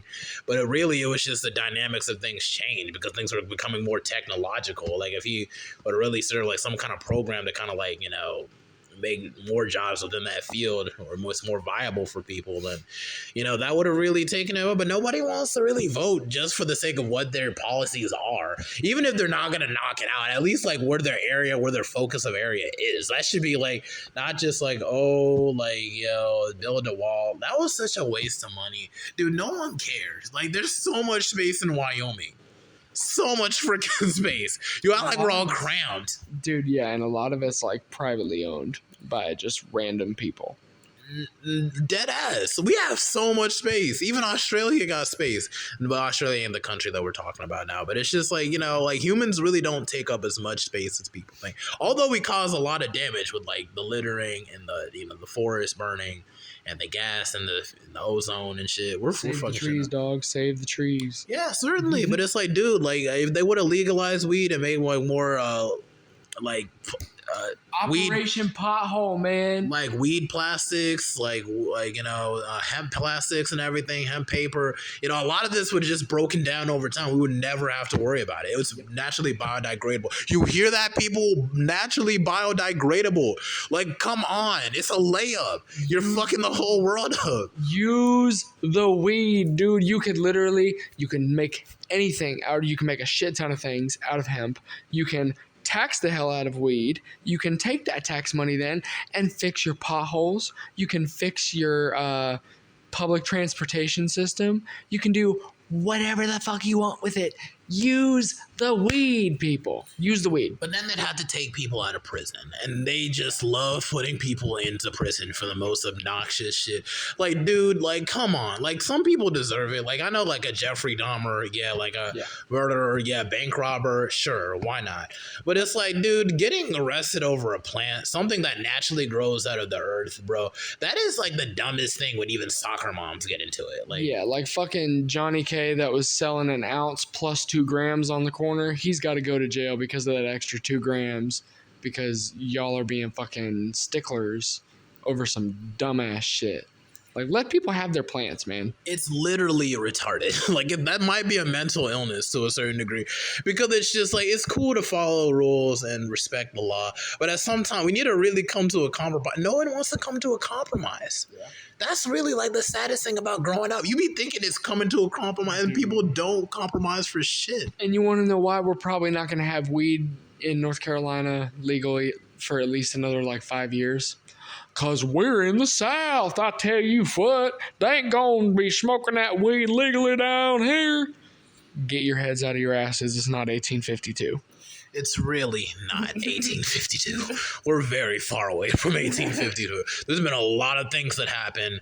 We're literally living in a world where we can literally blow up the planet several times over a button. It's scary out here. Let's just be happy. Yeah. Let's chillax. I swear, like, just let a little, just give, like, let the freaking leader of Russia get a little puff give to freaking, like, the president, which I know Joe Biden would be into because he has to look cool too. But it's just like, there's a reason he's called Sleepy Joe, and it's not because he's got dementia. It's because he's smoking the treefer. I tell you what, it would help with his dementia. Yeah. Like, I mean, gosh, just so many different health aids with it, and it's like, you know, I don't know, man. It's just, this world is just so low frequency, man. You know, it's just, I feel like it shouldn't be like that. I feel like I want to go back to the time we had like Blockbuster and shit like that, you know, and it's still such a good time, but it's like, you know, everyone's still connected with people from the past that they don't want to, you know, be connected to. Like you, I'm cool with, because it's like, you know, it's just like, we haven't spoken in a while. It's actually kind of raising my vibrations. Like, yeah. Like, it's good to talk. It's good to get in touch with people that are actually cool and everything. But then it's just like, we still, and a lot of it's kind of our fault, because we still fall into the same circles, so we still worry about people from our past that ain't worried about us, that already, you know, crossed us long ago. We probably didn't even react the way we probably should have, or whatever, or something went wrong, or somebody did this. And I feel like one of the weirdest things for me is like really just trying to get over it and trying to move on, like in my case, which is hard, dude, because that PTSD is no joke, bro. Like, I swear, like, it's just, imagine like living every day and like you keep replaying the same scenarios over and over and over and over, and no sense of closure from it. No closure of it at all. Man, I'm gonna tell you right now something that I had to learn. Another thing that I had to learn over the past few years. Searching for closure is never gonna find you anything, because closure comes from within. At a certain point, you have to realize that, you know, whatever happened, and there's no changing it. And even if that person gave you an apology and like explain their side of things or whatever, like, most of the time it's not going to give you the feeling that you're searching for. And that's the really unfortunate thing about looking for closure and needing closure, because like I've been in very similar situations. You know, I won't go into details, but like one of my friends post high school, I had known him from a long time ago, but I didn't remember that I knew him. So we reconnected in that way. But he, a couple years before I knew him, had gotten mixed up in, you know, like really hard drugs. And it got to the point where like his whole family was involved. And he hung out with me to like perpetuate his drug use, pretty much, because he knew that I was recovering at the time. And which, by the way, I did that shit cold turkey, no rehab, no church program, no nothing. You're strong. That shit was difficult, man. Let me tell you, nothing's difficult. Well, I say nothing. There are few things as difficult as getting yourself off of an addictive substance. Anyway, fast forward like a year or two with my friend, he moves in here with me, but we didn't have space for him to live in the house, so he got like this shed thing, pretty much, that had like its own AC unit and everything, hooked it up in the backyard, and he was doing really, really well for a long time, like at least 5 months he was clean. Yeah. And he started using again, and I confronted him about it, and he lied to me. and I didn't have any evidence at the time, so I just kind of like let it be.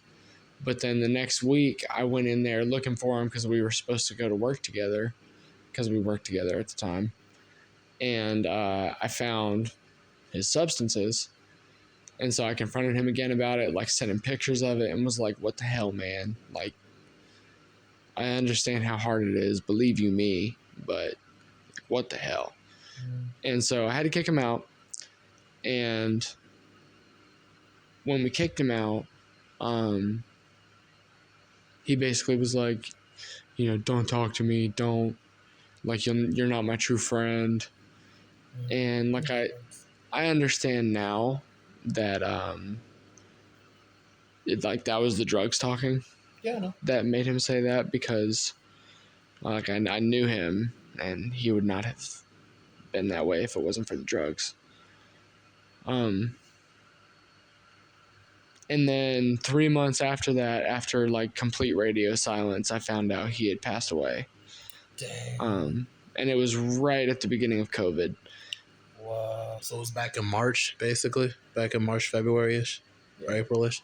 Dude, I'm sorry to hear that, man. Like, it sucks, like, because I had a friend who even was doing drugs like cocaine. Like, didn't even give it a second thought. And the first thing he told me was not even to go out and tell nothing about it. The only reason why I'm even telling you, because I'm not even talking about his identity or now. We're not even friends anymore. Like, seriously, dude had me fucked up on some shit, on some really fucked up shit, dude. And it's just like, I'll explain in my memoirs one day and everything. But they had to break it down, like, basically, I had this other friend or whatever, and like I think her mom kicked her out for staying out, which is like stupid. And like she had a boyfriend at the time, and it's just like, but she wanted to stay over at like my friend's house, friend's apartment and everything.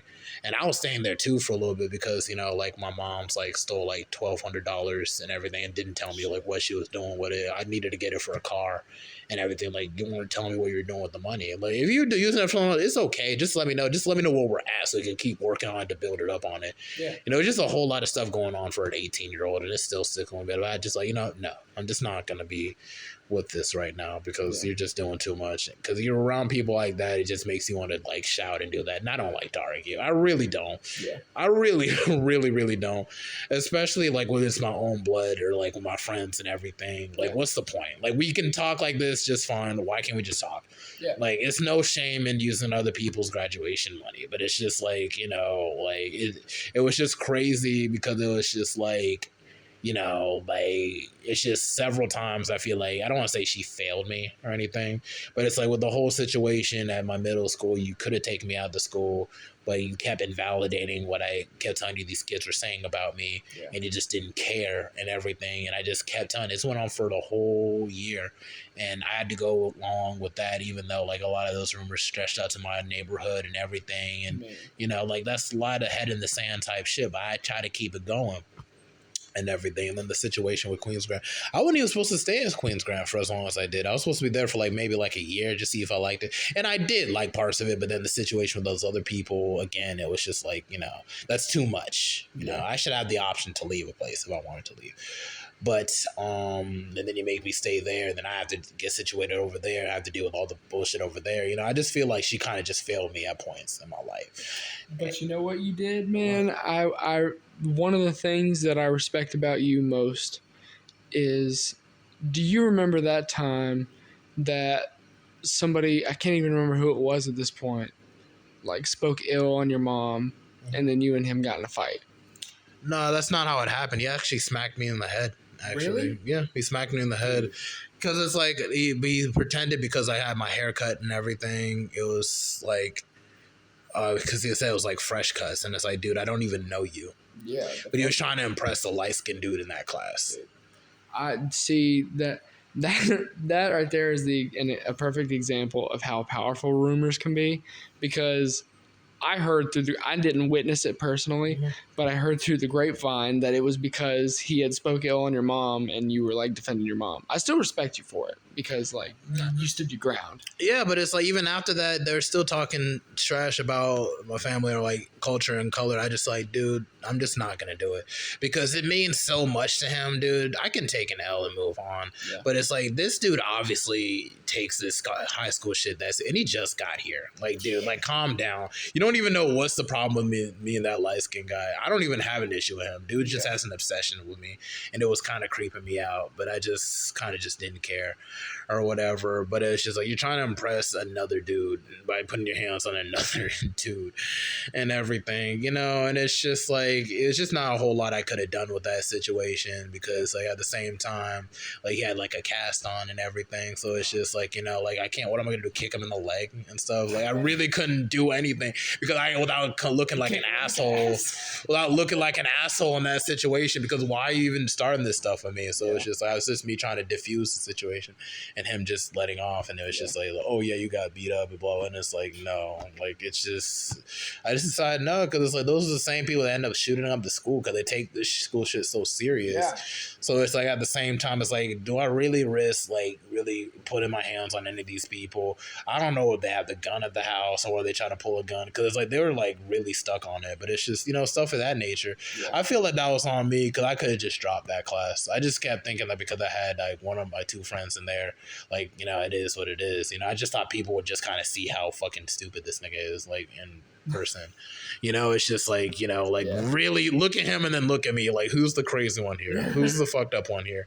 But they just didn't care. There's just people were just kind of shallow like that. But you know, you're just kids. But it was a pretty shallow place. Really was compared to other schools, bro. Like I feel like they took that school shit too serious. But it was just like But back on the situation, with this situation, like you're gonna take money from me, and then it's like tell me that you're gonna say it to get me this car and everything. I'm literally just ask you where we at with the whole car money. Did you add some money on? Cause I'm trying to find a job too, and then I'm trying to think like if I just put the money that they give you in college, I forgot what it was called, financial aid. Yeah, because it's been that long. Like I used to be happy for financial aid. It's like, no working but money.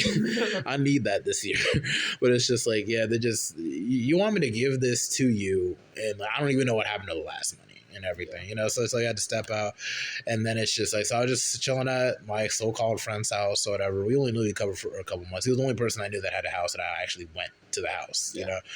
And I had no friends in the area. I always went to school outside of my area, so I didn't know nobody in my area. So it was pretty hectic because it was just like they all just kind of switched up on me, and because I actually had a job. He'd been looking for a job forever, and I just found a job just going to the mall one day, and like. Dude, and the girl that I knew that I was friends with just started talking shit and everything. And they were obviously fucking because like she was cheating on her boyfriend with her, which is fucked up, very very fucked up. I feel like she kind of felt insecure about it, so she just kind of switched eye. And I said to myself, like, dude, I'm not even going to like out you to nobody. Like, it's none of my business. That's between you and him. But then like they just went talking shit, and then then they started a whole nother rumor and everything. I can't even go deep with that. And it was like very very fucked up. But by the time it went out, it was just nothing I could do. Oh no, I'm good. I'm good. It's just stuff of that nature, and I still got PTSD from that. But it's just like I know what it is dealing with people that do drugs. Like I swear their brains are just scrambled. And dude was like in the army and probably had PTSD from the army too. So they're just fucked up. But fucked up people, it's a whole nother thing, man. It is what it is. Being real with you, man. Like it sucked at the time that I didn't get to go to the army, but I am so happy I did not go because I would be a very different person from the person I am today if I had gone. Yeah, because there's traumas that come with that. You be screaming and stuff, and it's just like, I don't want to be put in that position where I just lose my mind and everything. You know, it's just a lot, man. It's just, you know, I'm glad that although I really kind of wish I would have went a different path with the whole, I feel like a lot of my life would have went differently had I not stayed at that middle school longer, and I just went to another school, and then I just went to like a regular, maybe if I went to Garinger or Hawthorne or something. But I do take happiness in the people that I actually do know, because it's just like, even when I was having my issues, I know you and her used to kind of date, but even like that was points where I was even suicidal in like college, because it was just like, I had my condition. It was really holding me back from like really living life that I wanted to live, and like be out there like I wanted to be, like live the college lifestyle, and I couldn't even live it because of this situation. And it was just like, Danny was one of the first people I called and everything. She literally like just told me like linger and just stay on and just don't even worry about it. And the crazy thing is, like with me and the like, because me and Daniel, the whole boob situation and stuff. You remember? You don't remember? No, I don't. You don't remember? Good. That's good. She probably should have. But it's like, even with that, like she actually sees me as like as a human being and stuff like that. So it's just like I appreciate her for that. And it's just, other people too that I even called and talked to and everything, and all the friends that I made in college and stuff. Like, I might not have things as like put down as I'd wanted to. Like, I wish I was further down in my music career than like I am, and everything. That's one thing. Like, I feel like I should have been doing this stuff as soon as I left high school and everything. But it was always like me trying to get a car, me trying to get that situated. Which my dad had a car. He didn't even give it to me like until like I had to like beg for it like over there, which is stupid. And then it's just stuff of that nature. Like, it just always felt like there was another obstacle in everything, and it just felt like no matter how hard I tried, like, it was always something getting in the way. This year's theme is like the license suspension, and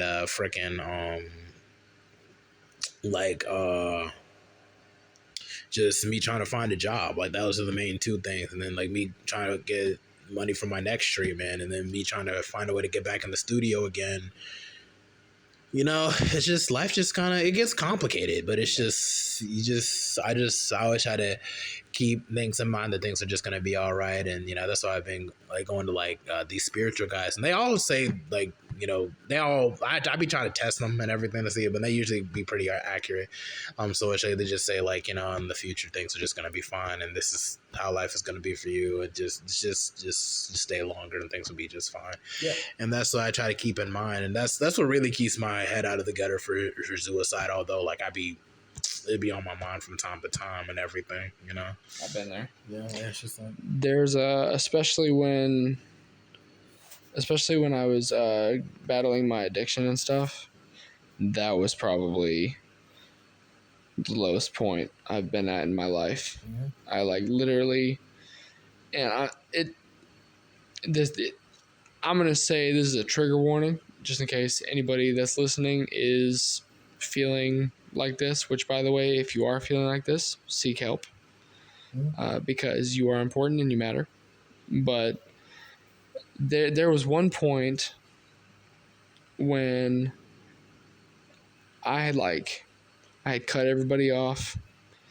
I was doing so much cocaine that I could not like feel emotion anymore. Mm-hmm. And I could feel emotion, but pretty much the only emotion that I felt was either sadness or anger.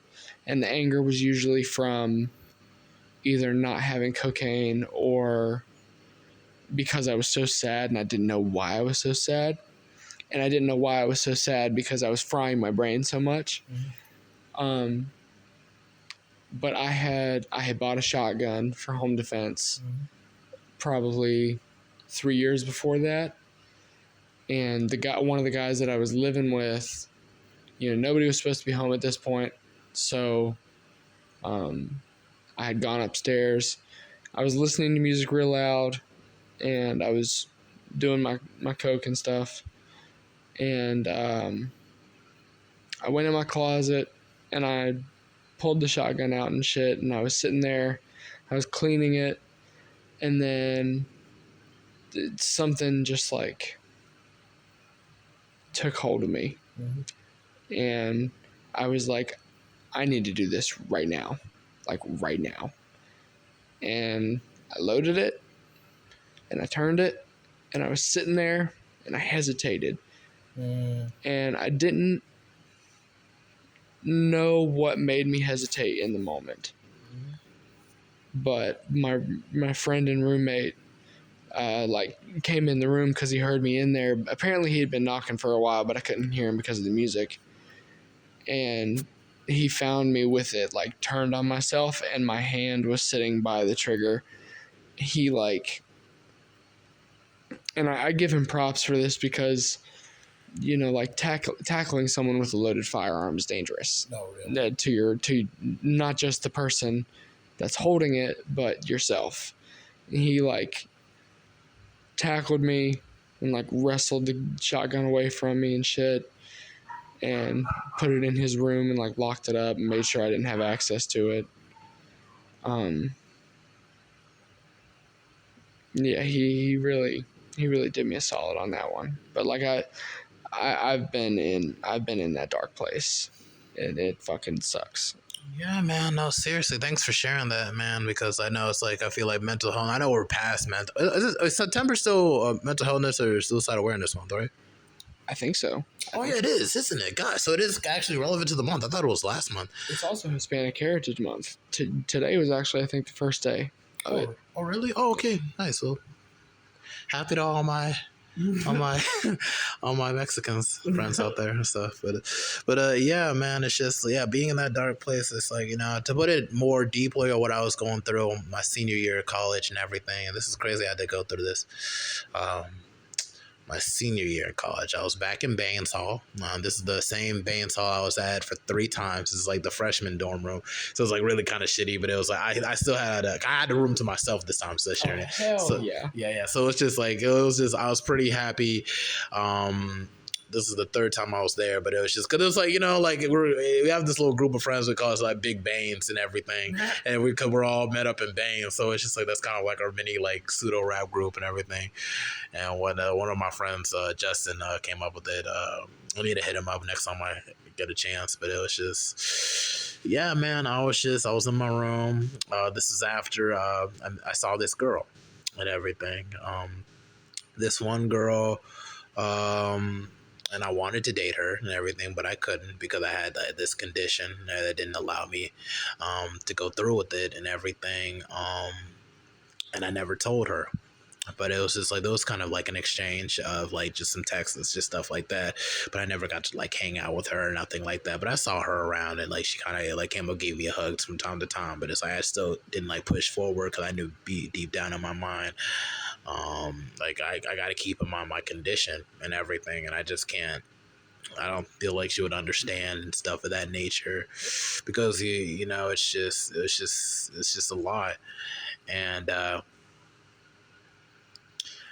I saw her after a couple months of not seeing her and everything, and she was working at front desk at this other dormitory place, and I was coming in because I actually had to get something to somebody in that dormitory place, and I saw her. I'm like, hey, how's it going? I was like, she was just not giving me any time of day. She was like mad, and I understood, but it's like if only I could tell her. But it's like, how's everything doing? How are you? It's just like, oh yeah, how are you?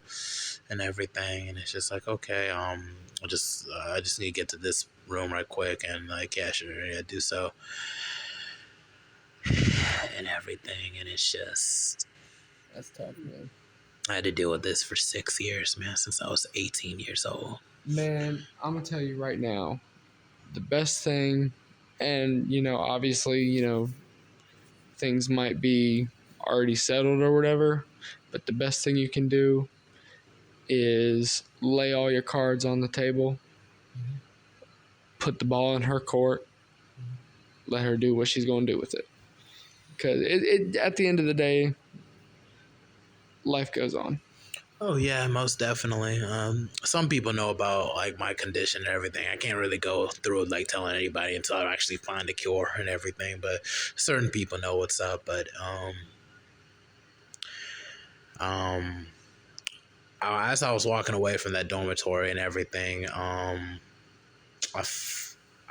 I stopped for a minute, and I had a quarter in my hand. I'm like, let me just flip a coin. Like, flip a coin. I could just go talk to her again and just tell her that you're sorry and everything, because I never really got to explain that. At least I could do is just tell her I'm sorry, or tails, just keep it going. And it fell on heads, and I'm just like, okay, like this is gonna be hard, but I have to.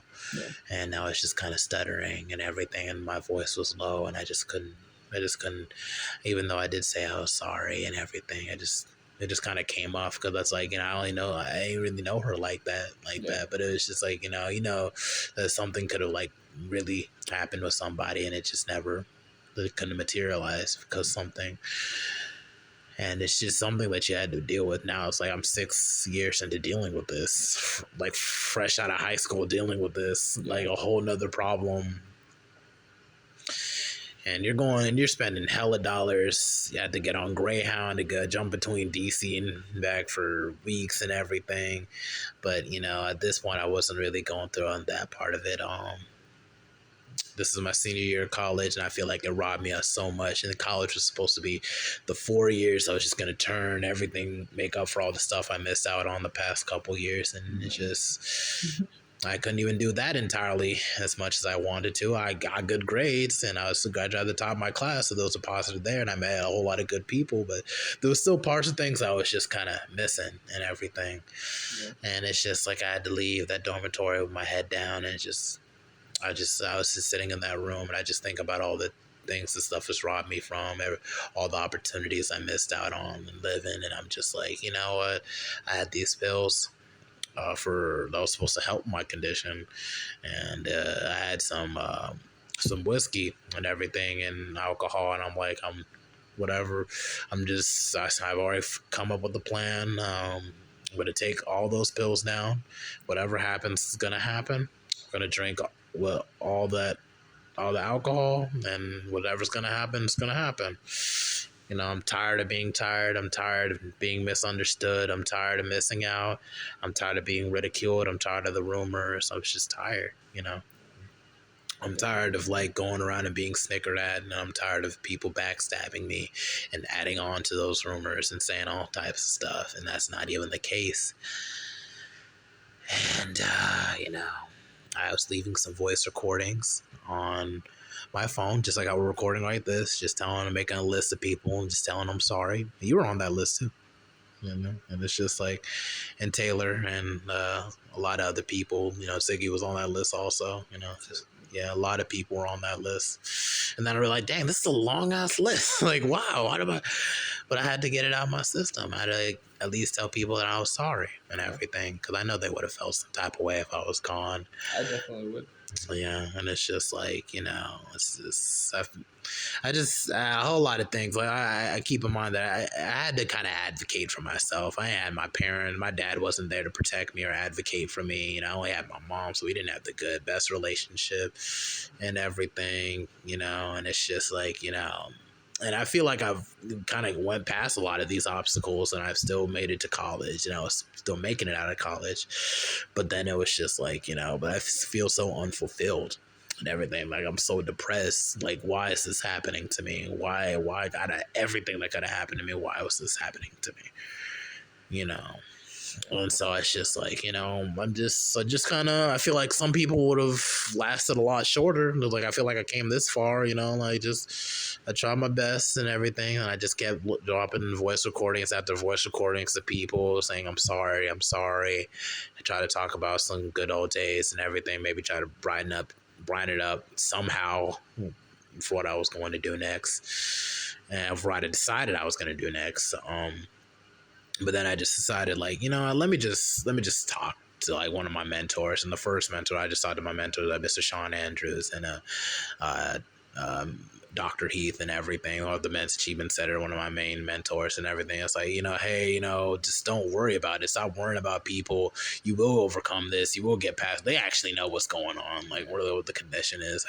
I had to tell them after this, but it's just like, it's just like, and they just say, it's just nothing to sweat. It's okay. Just keep moving on. You will find a cure. You are going to find something. You didn't have to pay those spiritual guys to do this and everything. They were just trying to like touch base with me and everything. And I'm just like, wow, I really would have forfeited my life, and my grandfather would have not even seen me graduate, and he passed away literally this year in May, and that would have been months Now imagine if I would have taken my life and he never would have saw me graduate, and how that would have just broke his heart and everything. So it's just like, I always try to make him proud, man. Yeah, I'm happy. I'm happy for that, and I'm still gonna work to try and make him proud as best I can. Try to stay out of trouble and try to be on top of things as best I can. But it's just like suicide is so crazy, man, because it's like there are people who probably are in much worse situations, and somehow they're trying to find a reason to live, and there are people who probably at not shittier. I mean, situations that probably weren't as shitty that just thought, no, I can't go. And I'm not trying to compare and contrast, but it's just crazy. It's just really, you're literally murdering yourself in a sense, and it's just, life is so precious, but it's like just the context, just how vile people can be, and just how crazy situations can be. It's like, I feel like, I don't feel like people want to take their lives if they actually give them the floor to actually speak on how they feel and what drives them and things of that nature. I know they got counseling for that, but it's really there are people in this world. I know I keep bringing up people like they matter, but it is, but even your family members and everything that really invalidate your struggles, and there'd be people that just don't. I just try to drag you down and everything. And it's just I know I bring up high school a lot, and it's just I wouldn't say I was the most confident person, but I would just try to be as positive as I can, and always try to laugh at my friends, because it was just I just survived a situation in middle school that was pushing me to the point where I didn't want to be on earth anymore. So I just took life seriously, I could probably start again, and then this new situation happens, and then all these other people start disrespecting me, and then all this other stuff, and then it's just I can't even get a break for nothing. It's just is it really that big a deal? Am I really that bad a person? Did I really deserve this or nothing? But it's just life. I just move on to really just what really keeps me going. It's just the best thing about life is just, even when you don't feel like you have a purpose, it's always good to find a purpose, and you can always make your own purpose, and that's I feel is beautiful and stuff of that nature. But thanks for listening to to my side of the story. I haven't really this is crazy. I know it's kind of revealing to you, I guess. I'm definitely thankful that you're still here. Thank you. And I'm definitely thankful that you can trust me enough to open up like that, because that is it's a very personal and dark thing to talk about. It's all right. It's gonna be my memoir someday. Yeah. But yeah, man, like I said, I'm just happy you're still here.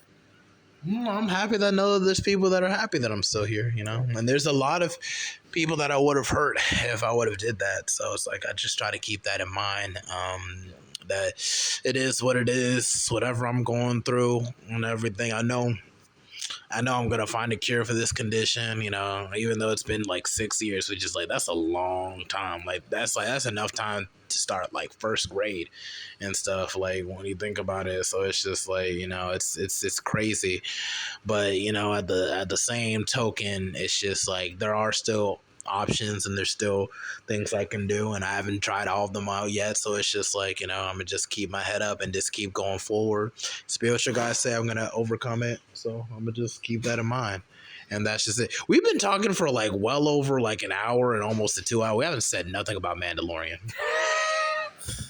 Man, all right, you want to talk about Mandalorian? Well, why not? It's gonna be a long ass episode. Might as well. Dang. But anyway, it's just but moving on past all that dark shit. Yeah, talking about the Mandalorian. How awesome that they really revitalized this love for Star Wars through the Mandalorian.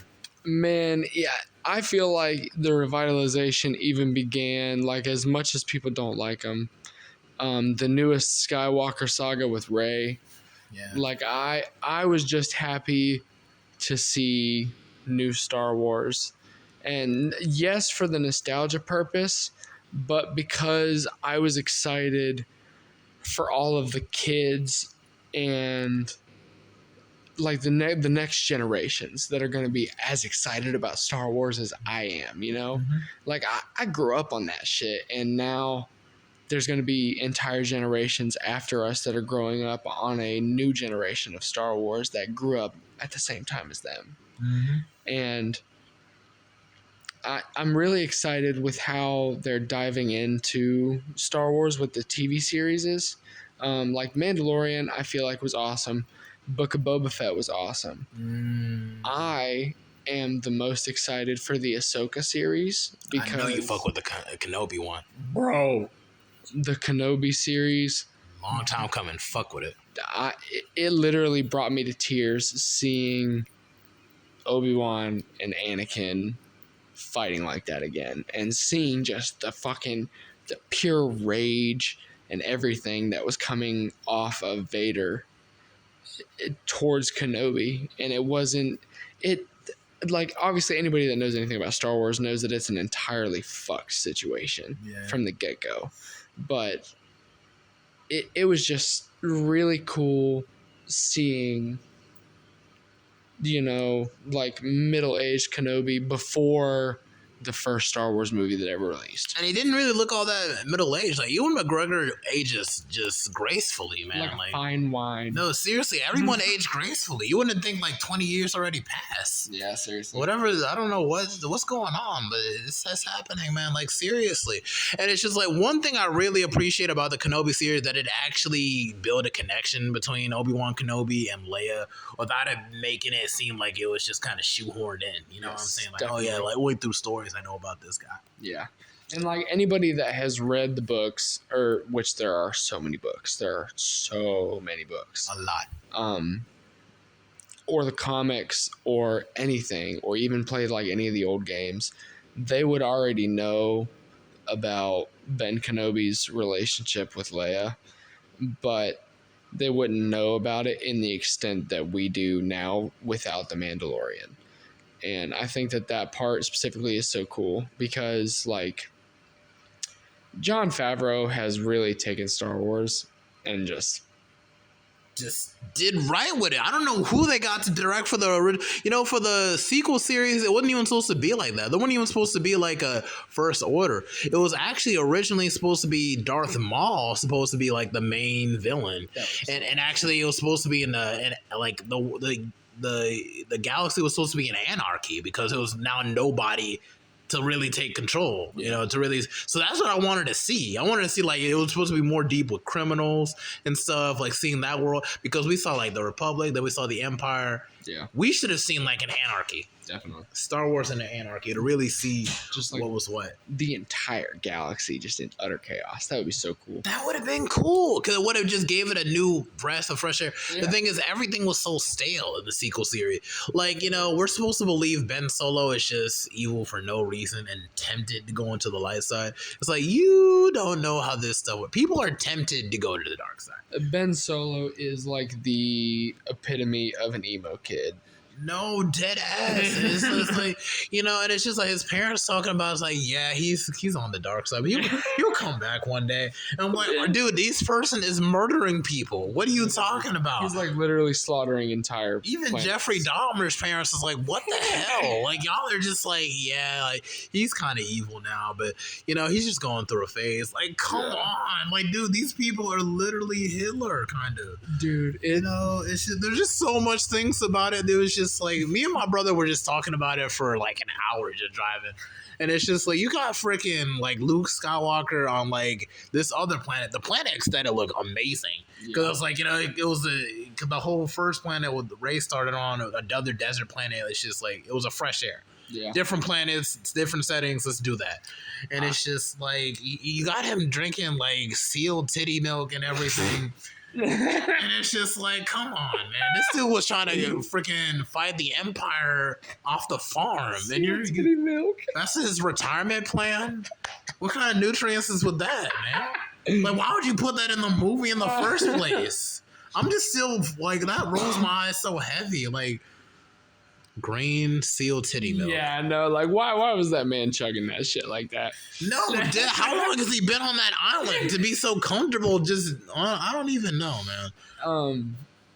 I think, for me, one of the coolest things about, like, the new Skywalker series specifically was seeing the Sith homeworld of Exegol, because now that we have seen something as big as the Sith homeworld and like the Sith main temple, now they're going to be more willing to dive into with the Sith Acolyte series that's supposed to come out, I think, at the end of 2023. They're going to be willing to dive into more like Lord of the Rings size battles where it's Jedi versus Sith, like thousands of them. It would be so fucking cool, man. With the right director, because it's like it don't matter what you do if you're not directing it at a cool pace. What's the point? Yep. Like it's just like, dude, like that whole 3 movies. It's just like it just felt like one big episode. It didn't even feel like things were different, stakes were different. Like at least like like with the original trilogy, those new concepts and everything. When you first saw the Jedi action and everything with Obi-Wan and Darth Vader, you got something to look forward to. That's like, okay, Luke's gonna try this thing, and then like, oh, he becomes a master now. Let's see how he does this. Oh, a new lightsaber. That's crazy. But even before, there's bounty hunters. There's freaking slugs that are gangsters and stuff. There's freaking rancors and there's new concepts added, and it starts differently every time. But and then even in the sequel series, the prequel series, it's just like it was different. You see the world differently. You see Jedi's actually in action in a world with more Jedi's than just 3 or 2, and then like plus another one, and it just makes things. It just keeps making things interesting. People used to shit on the prequels because of Christian Hayden's acting. It wasn't even his acting; it was the script. But it was just like, dude, it's just like the way the sequel series started coming. I wouldn't even complain. I didn't complain then. Because it's like it was still pretty balanced. Let's be honest. People only really hated the prequels because Hayden Christensen was having to kill a bunch of kids. It wasn't nothing about his acting. Like, yeah, he might have been a little stiff. He might have been a little monotonous with his vocals. But you know what? He's freaking Darth Vader. He's supposed to be a villain. You're supposed to see him going mad. Like, have y'all ever met a brooding teenager? Because that's what Anakin is supposed to be at that time, a brooding teenager. They make him out to be a brooding teenager, but dude, like, I know they try to vilify the whole attachment thing, but they could have found some way around it. Like, they didn't give a damn about his mom as a slave on a freaking planet. Yeah. Like, y'all had no money to get this woman off of this planet. At least put her in a safer spot. She can keep her, or at least check in every once a year. Yeah. Would it really mess up the whole process? He still remembers his mom. You took him away from his mother. Yeah. Probably the only family he had. He didn't have freaking bunch of it. That was his only family. His mom. And they you just let her off that dangerous planet. No. They're already playing with fire already by letting him in anyway. At least try to get the loose ends. Oh, how many connections he got? Oh, just one? Just one parent? Wonderful. Dude. Just put him in an apartment.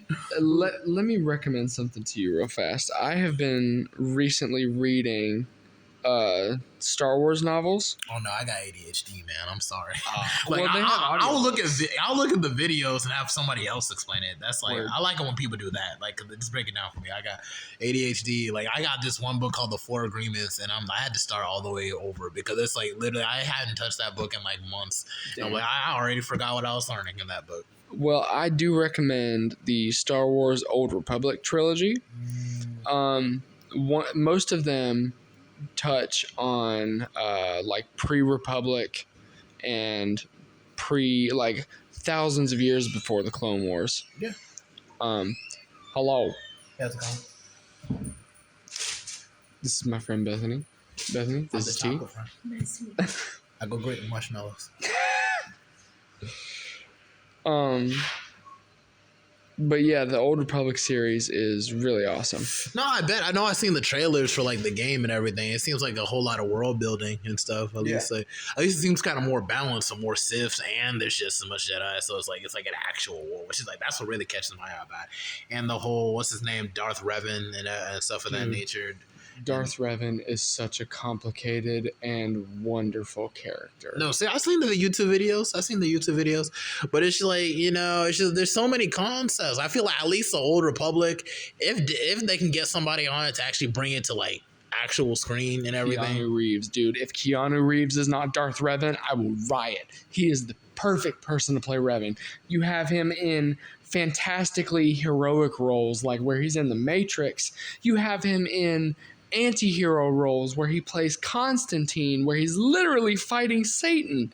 Like, Keanu Reeves would be the perfect person to play Revan, both as the Jedi and the Sith, because he just naturally conveys the gray areas that are the reality of things so well.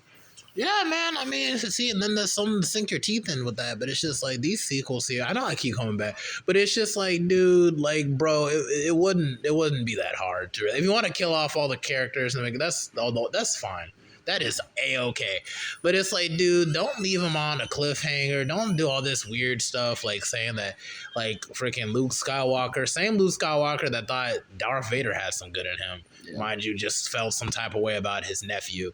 Like, come on. It's just like, don't do that. At least look deeper into the character before putting him on screen. Definitely. Like, it's just like, it's like every time I go into the movie, even when I was younger, I was like, I'm not, something's missing.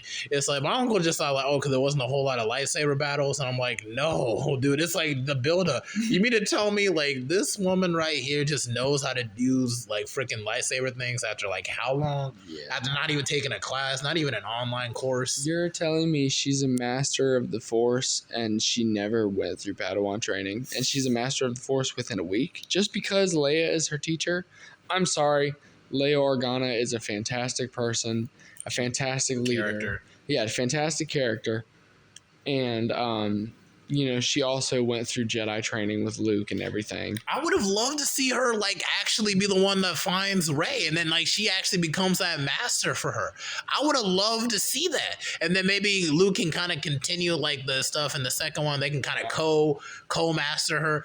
I never got to see Leia be a master. Like, and it was like, you want to know why we never got to see Carrie Fisher specifically as Leia with a lightsaber?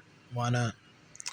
She didn't want to pick one up. She was like, no, that's not for me. No thanks. She just didn't want to be a lightsaber person. Yeah, she was like, nah, I'm good. I don't want to do that.